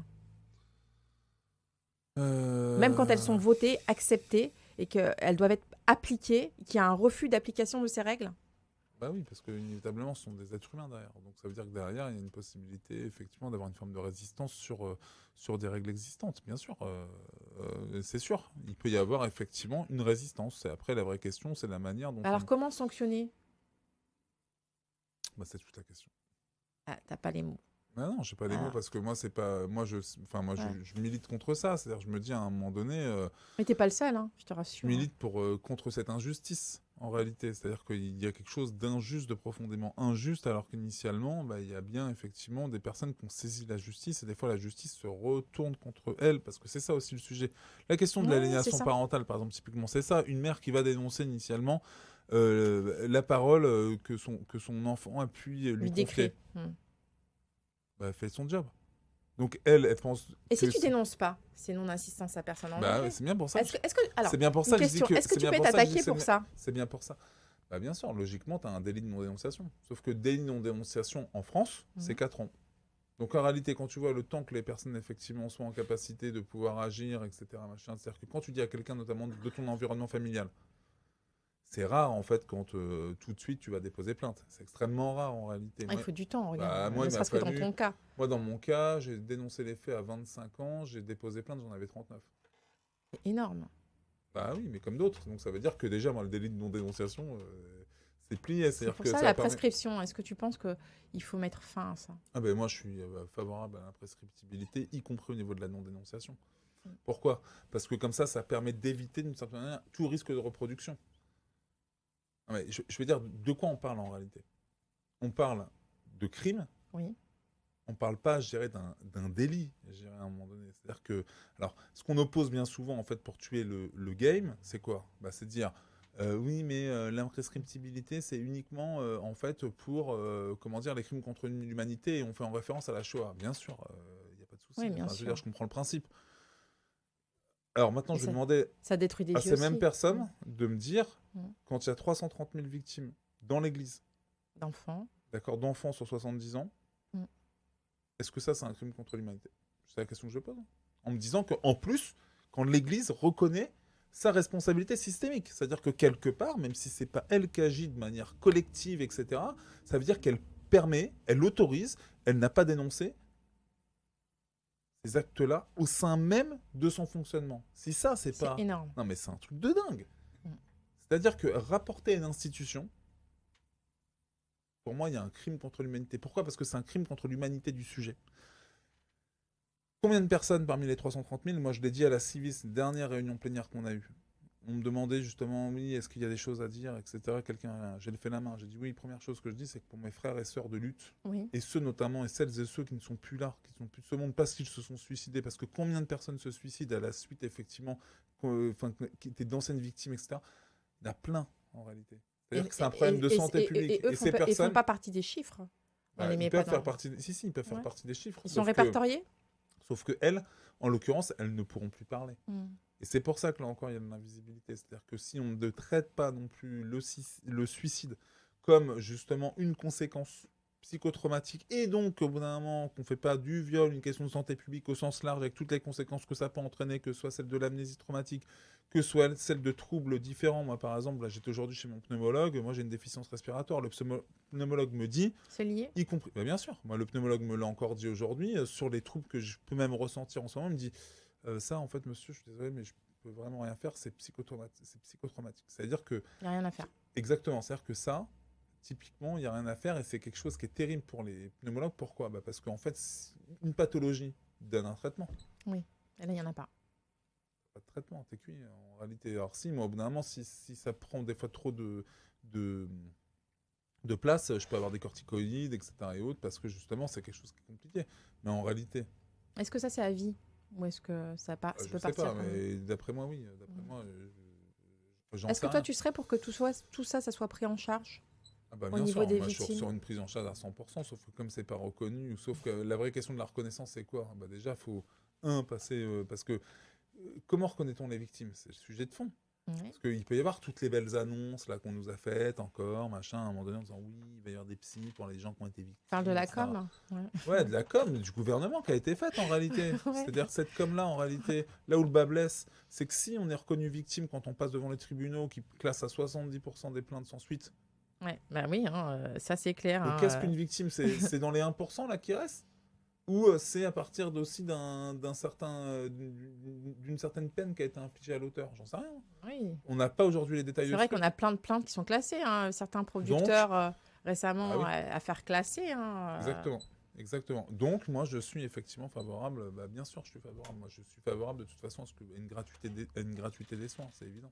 Beaucoup de maires demandent ce fonctionnement et ça depuis des années.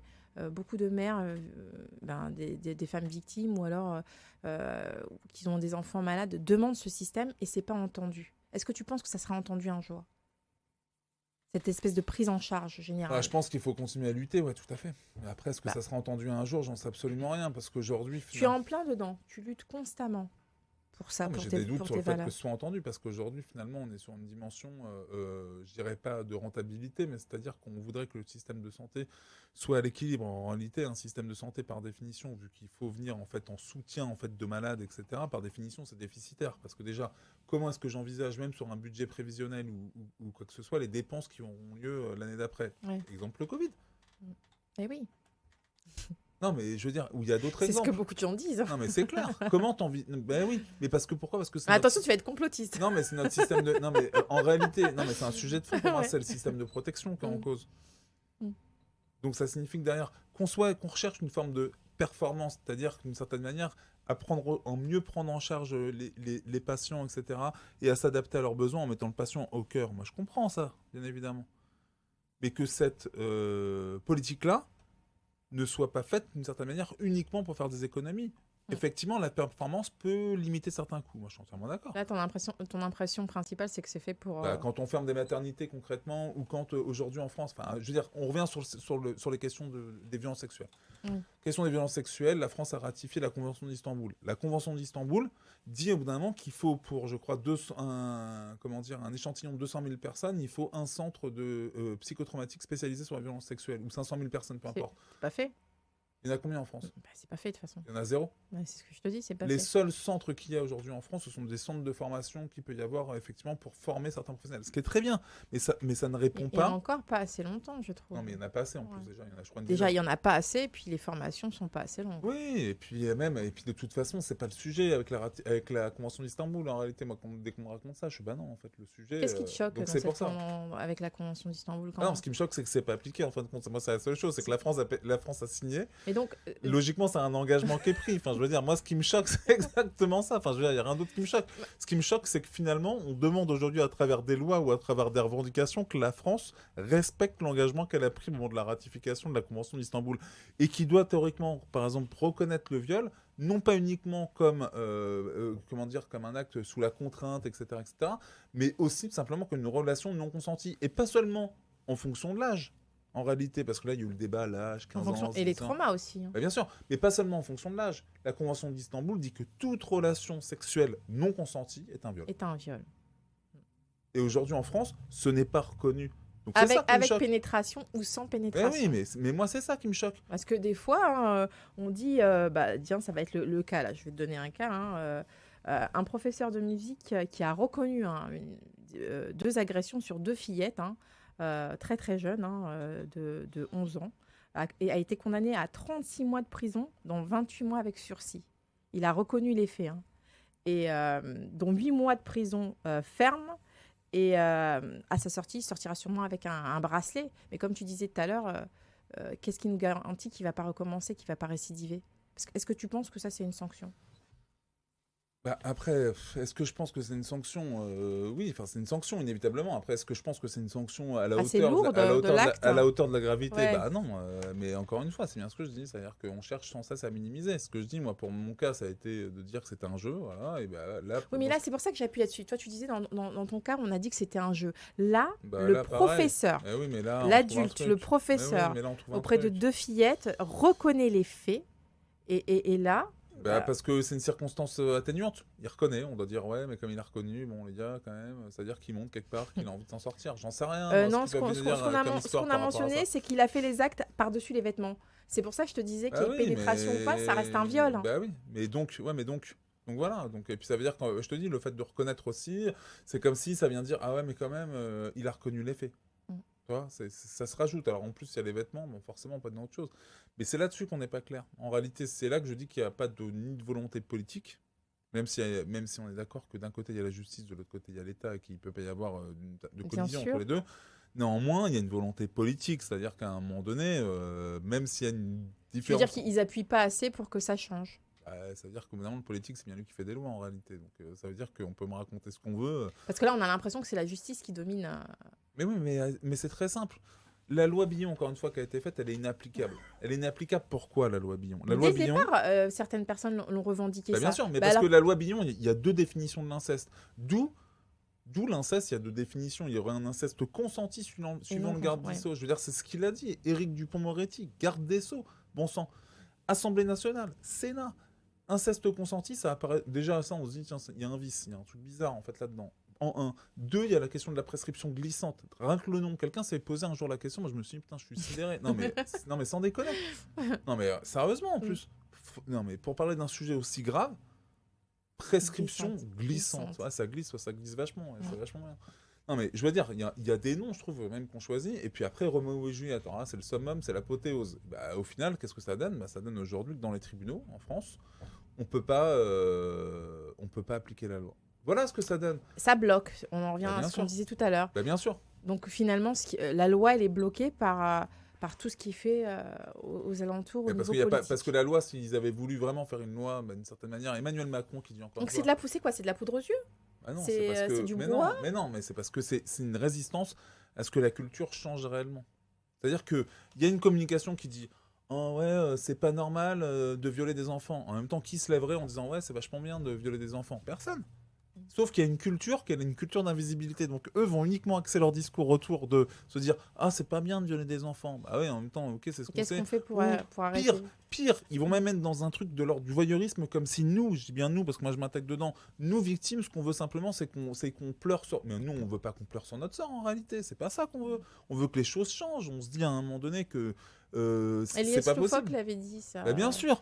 Avait, et les gens, à chaque fois... avait dit et répété, on insiste trop sur le fait qu'on pleure, bien on pleure sûr. constamment, qu'on Comme si on répète avait- les choses. Comme si c'était par pitié, quoi. que- Ouais, ah, trop fort, ah, c'est trop dur ton histoire. Bah oui, alors, enfin, moi, encore une fois, je pense, moi, dans mon histoire, je dis pas que je suis pas à plaindre, bien entendu, parce que forcément, ça me Ça collera te toujours à la heurte peau. quand même. Ouais, d'accord. Mais moi, ce qui me fait le plus mal aujourd'hui, si je reviens sur la question de l'Église, c'est qu'en réalité, par exemple, sur ces questions-là, comme rien n'est fait, mais rien, aucun engagement, comme l'État, en fait, n'a pas fait son devoir, d'une certaine manière, d'État-providence, et donc de dire, au bout d'un moment, de rappeler la loi et de dire maintenant quelles sont les garanties, parce qu'il y a une obligation de résultat en matière en fait, de lutte contre les violences sexuelles. C'est une réalité ou pas? C'est-à-dire Oui. que de violer des mômes, on peut quand même se dire dans ce pays que raisonnablement, il y a une obligation de résultat. Mais comme même ça, on n'a pas été T'aurais voulu foutu. que ça soit clair, que Attends, quelqu'un le dise clairement. clairement. Qu'est-ce qui fait aujourd'hui, tu as des enfants de cœur ou tu as des scouts, etc.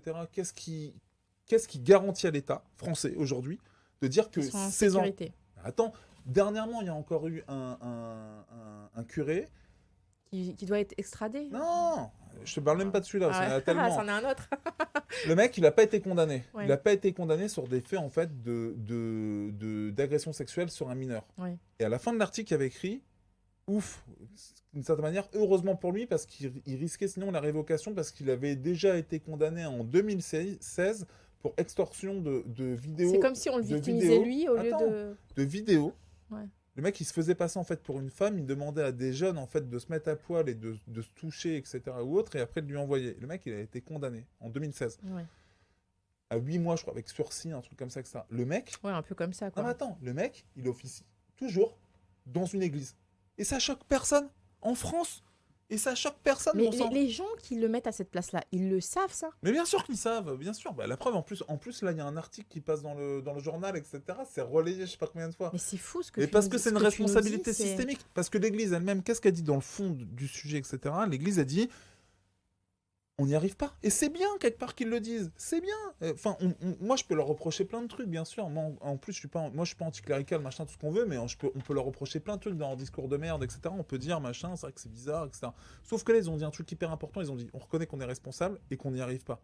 Bah, la moindre des choses, c'est quoi? C'est de leur prendre la main, de dire, ok, vous n'y arrivez pas. Bah, nous, on va vous aider. Bah, de toute façon, Sauf que l'État n'a pas su faire ça. L'État, au contraire, a dit, oui, c'est bien. Et puis eux, en plus, ils Mais ont ne fait... serait-ce que déjà de ne pas mettre ces prêtres-là en place. Ah ouais, mais sauf qu'aujourd'hui, je te dis, aujourd'hui, il y a des exemples de prêtres qui ont été condamnés, qui sont toujours en poste.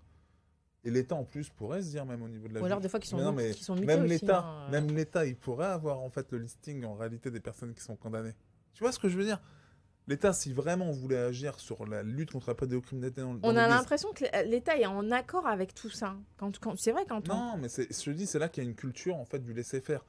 Il n'y aurait pas autant de chiffres que ça. Enfin, la France, encore une fois, on peut donner d'autres chiffres. 165 000 enfants victimes de violences sexuelles chaque année. La France, c'est le 3e pays consommateur de cyberpédopornographie. C'est-à-dire Ça tous veut les dire viols, beaucoup. tous les viols, même commandés à distance aux Philippines, en Thaïlande, etc., où on veut. Mais ça en France, bon sang. C'est-à-dire que, bien sûr qu'on a, ça nous fait de la peine. Des pères de famille, même. On parle des mères protectrices. Combien de mères protectrices disent même à certains moments, ah bah j'ai surpris justement premier indicateur, ça a été, j'ai surpris sur le comment dire, sur l'ordinateur de mon ex, de mon j'avais mari, des vidéos pédoporno. Il y en a combien d'histoires comme ça? Mais parce que c'est un pays qui est ravagé là-dedans. Tu dirais que c'est dans les mœurs? Mais c'est plus que dans les mœurs, c'est-à-dire que et puis on cultive cette impunité en réalité.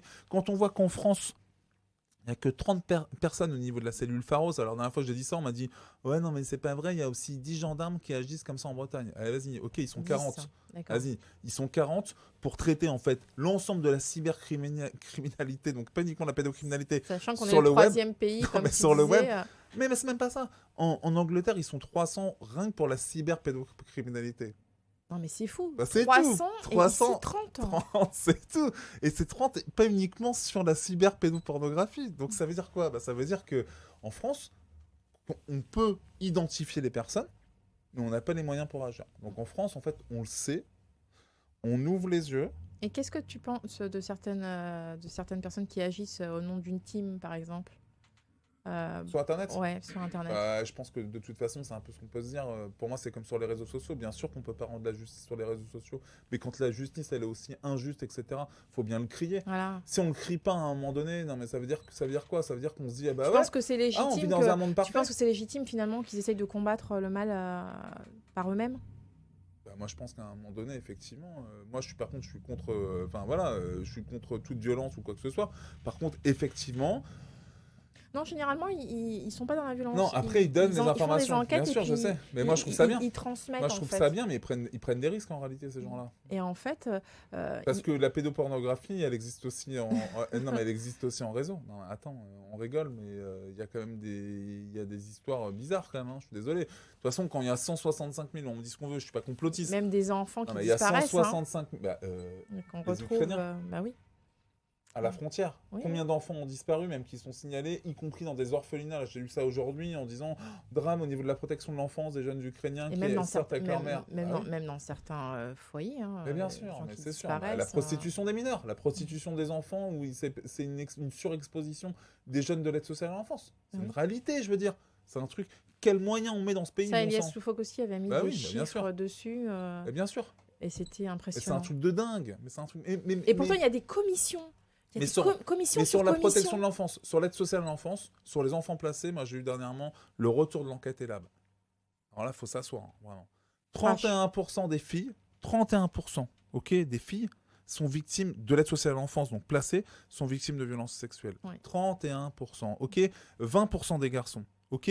Le tout cumulé, 25%. Un enfant sur 4, un enfant placé sur 4 a été victime Et pourtant, de on violences sexuelles. continue à placer. les Attends, enfants. mieux derrière. On continue à placer, machin, etc. Alors attention, hein, quand je dis ça, ça ne veut pas dire que c'est des violences qui se passent au niveau du foyer. C'est Mm. quand même des violences, parce que là aussi, il y a le lobby des placements abusifs là derrière, machin, etc. Faut pas Oui. perdre de vue qu'il y a des gamins qui sont placés simplement parce qu'ils se sont fait violer, etc. Et Ah oui, heureusement oui, qu'ils il y ont a, été placés. il y a les deux, La bien majorité, sûr, bien non mais sûr. la majorité de Ouais. toute façon, c'est ça en réalité. Alors après, oui, il y a des choses qui se passent dans les foyers avec des gamins effectivement qui agressent d'autres gamins.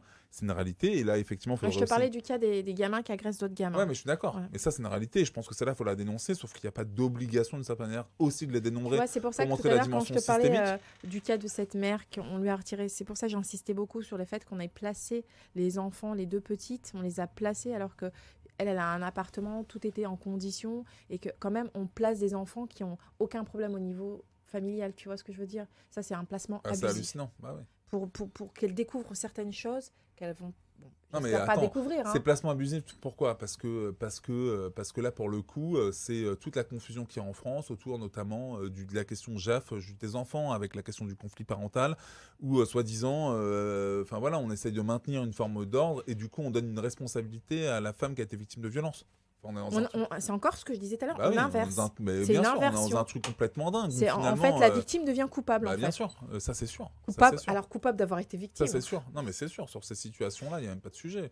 Mais je pense qu'encore une fois, ça, c'est aussi, évidemment, tout le drame qu'il y a d'avoir une scission sur certaines situations, juge des enfants, juge aux affaires familiales. Et Ça là, on devrait se rend- être, tu penses que ça devrait être... Attends, on se rend bien compte sur les situations, de toute façon, même des fois en milieu ouvert, d'AEMO, etc., ou autre, ce qui pose problème bien souvent, où on va accuser notamment les éducateurs en milieu ouvert, etc., bah moi je pense que dans beaucoup de situations, pour en avoir regardé certaines qui me sont d'ailleurs présentées, eh ben, Ouais. on s'aperçoit que c'est le JAF en réalité. C'est-à-dire que c'est l'ordonnance Crash. du JAF qui pose problème. Sauf que le JAF ne travaille pas avec les éducateurs d'AEMO. Alors bien sûr, ça peut avoir un impact. Pourquoi ?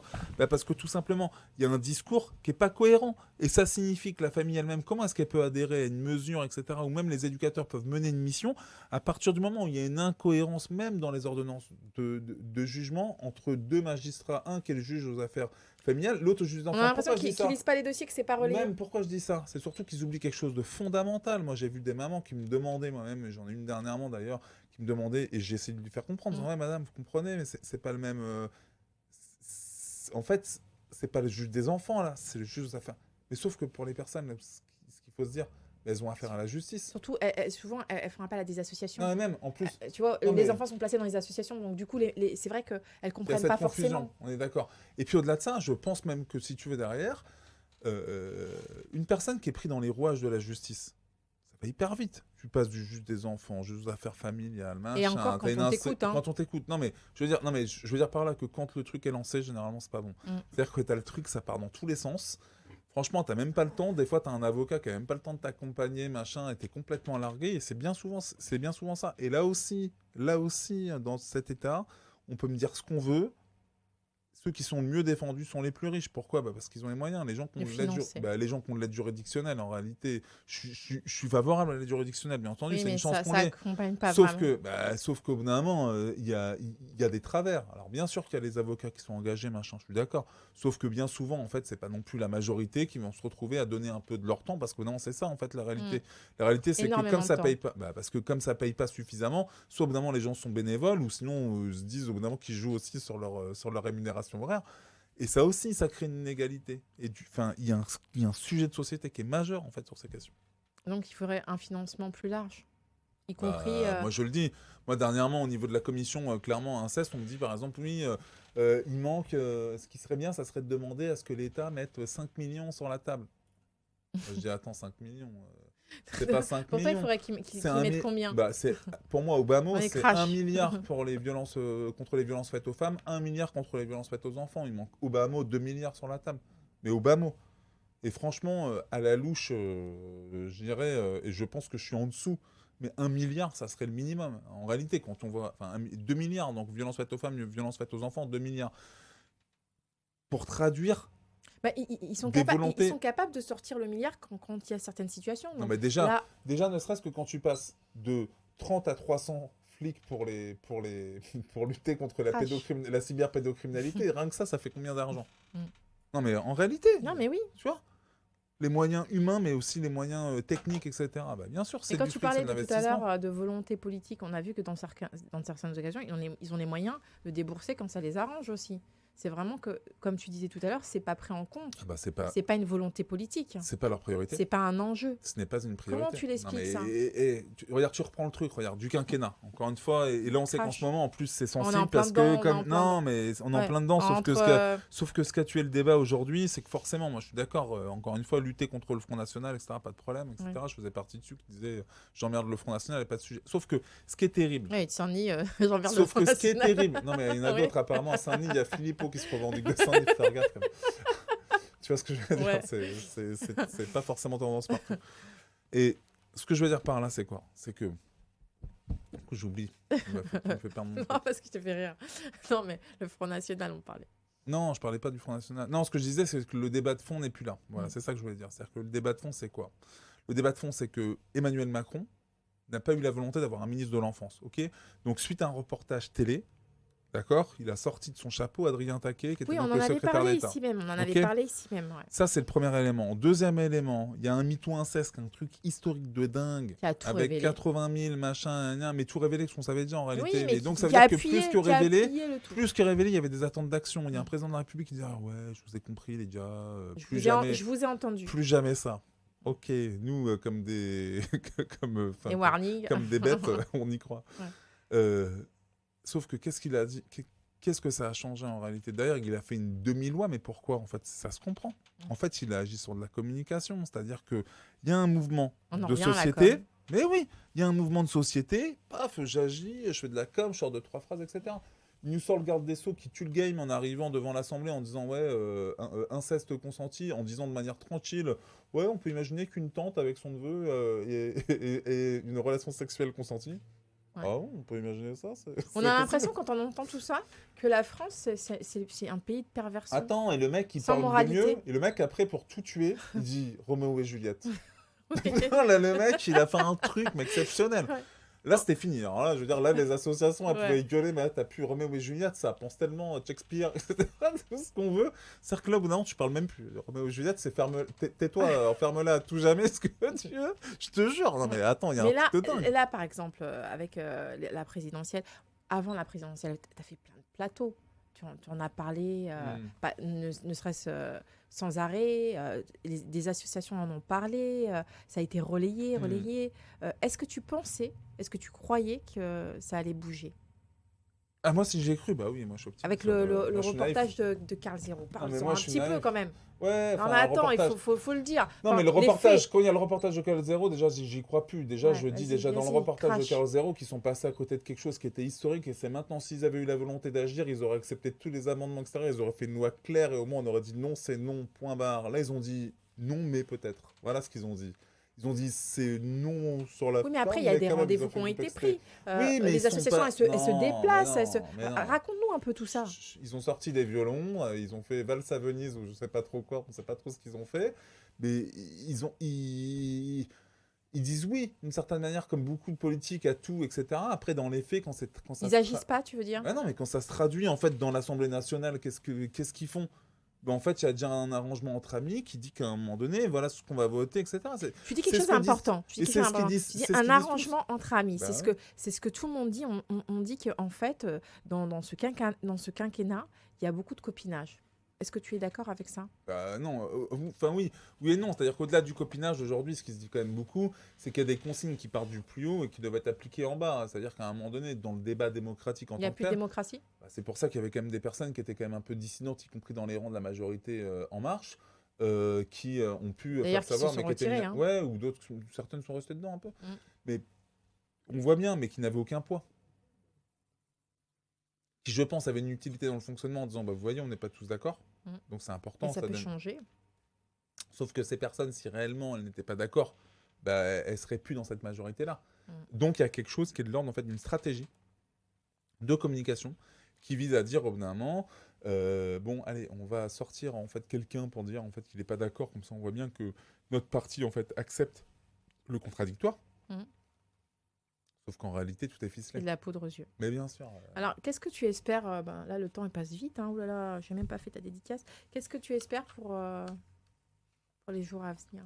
Ce que j'espère, Parce que- moi, ce que j'espère, c'est qu'enfin la protection de l'enfance, alors après, malheureusement, Soit prise en considération. Bah oui, elle soit prise en considération, sérieux. on espère. Ça veut Au dire que si sérieux le aussi. gouvernement veut, à un moment donné, le prochain gouvernement Changer les d'Emmanuel choses. Macron, etc., changer les choses, bah, je pense qu'à un moment donné, effectivement, il faut réellement mettre ça comme une priorité, mais mettre une priorité, pas une priorité dans les mots, mais une priorité dans les actes, dans l'action, et qu'on arrête un peu de s'appuyer en plus sur la parole libérée, là où les gens n'en sont plus aujourd'hui. On parle à d'ailleurs fait. de la parole aux actes. Donc en fait, ce qu'on veut, Il faut agir. il faut agir. C'est tout ce que je demande. Bah alors là, je vais te demander, tu sais, si c'est la thématique des baies. Alors, je connais ta réponse, mais je vais quand même te proposer. Tu te vois plus bobo, banlieusard, bof, la terre ou bourgeois dans ta mentalité? Banlieusard. Banlieusard à vie. Malgré tous les plateaux télé que tu fais. Bah oui, moi, j'ai toujours. Parce que Malgré- non, mais Oui. pourquoi je Non, dis ça? mais Parce que crash. tout simplement, c'est parce que je dois beaucoup à la banlieue, je dois beaucoup aux rencontres que j'ai faites, et je pense que ces rencontres, quoi qu'on me dise, et qu'on ait pu me présenter certains quartiers, ces rencontres étaient très structurantes. J'ai eu, je me rappelle, des moments de solidarité assez forts Oui. que j'ai pas connus forcément dans un milieu plus bobo ou plus bourgeois ou plus ce qu'on veut, etc. Donc bien sûr, un grand B de banlieusard, mais fier de l'être, et en se disant que c'est sûrement si on écoutait un peu plus les quartiers populaires qu'on arriverait aussi avancerait un peu à plus, autre chose, même s'il se passe des choses qui forcément sont un peu déviantes par moment et qu'il faut dénoncer fortement. Comme un peu partout en même temps. Comme un peu partout, exactement. On le mais voit des même fois, dans le 16e. on est d'accord, Ouais. tout à fait. Mais qui sont peut-être un peu plus visibles, mais sur lesquels, effectivement, il faut également agir. Faut agir travailler partout. dessus. Bien sûr, c'est universel. Bah, je vais faire ta dédicace. Merci. Alors, Arnaud Gallet, telle une colombe, tu déploies tes ailes pour tournoyer d'un endroit à l'autre, afin de redonner aux victimes un sentiment de liberté. Tu brilles d'un battement d'ailes, les chaînes de nombreuses personnes excédées par la cruauté des sévices qu'elles subissent. Ton regard de braise est attisé par la soif de vérité. Les mots sont ta force, tel un bouclier, tu les élèves pour avancer. Comme un ange, tu brises l'omerta du silence. Merci. Alors, qu'est-ce que tu envisages Tu envisages de voter blanc? Une question qui ne se pose Non, pas. je dis pas, moi. Ce qui est sûr, Je te c'est- la pose. Non, ce qui est sûr, c'est que c'est un vrai dilemme. C'est-à-dire que moi, je suis hyper mal parce que forcément, encore une fois, je lutte contre le Front National, et enfin, moi, j'appelle même pas ça le Rassemblement National, et que je me dis bien que, et justement, tiens, encore rien que ça, on se rend bien compte que Marine Le Pen, elle existe en fait par son père d'une certaine manière. Donc on voit bien. Ah, ça, encore elle veut tout à pas fait l'admettre, hein. Bah oui, mais donc voilà, bah, c'est bien. Elle s'est faite toute seule. C'est bien le nom d'une marque, en quelque sorte. Et ce qui est difficile pour moi, c'est effectivement d'aller voter pour quelqu'un aujourd'hui, où je ne suis pas encore décidé d'ailleurs, qui a été méprisant et qui a manqué, et qui aujourd'hui n'est peut-être même pas en capacité d'aller directement vers les gens et ne comprend pas en fait les enjeux. Et je pense qu'on a un risque au niveau de la démocratie de se retrouver avec l'extrême droite au pouvoir, comme ça s'est Ouais, passé parce ailleurs. on a l'impression qu'ils ne comprennent pas, Mais qu'ils parce que comprennent t'as pas des vraiment gens, les gens. mais tu as des gens, même aujourd'hui, qui disent, malgré tout, mais je préfère prendre ma fourche d'une certaine manière que d'aller voter Macron. En réalité, c'est une réalité. Hein. Moi, c'est le seul message que je renvoie. Et sincèrement, quand on voit comment on a été traité par le gouvernement... Dénigré, tu dirais? Bah, bien sûr, déni, mépris, on peut tout, on n'arrêterait pas. Moi, franchement, j'ai été sidéré, enfin réellement. De toute façon, pour moi, en plus, je me dis, un gouvernement qui a pu avoir, enfin, un président de la République qui a pu avoir dans son gouvernement des mecs comme Éric Dupond-Moretti, comme Gérald Darmanin, Oui, monsieur Darmanin. bah voilà, je Affaire pense classée. que tout est dit.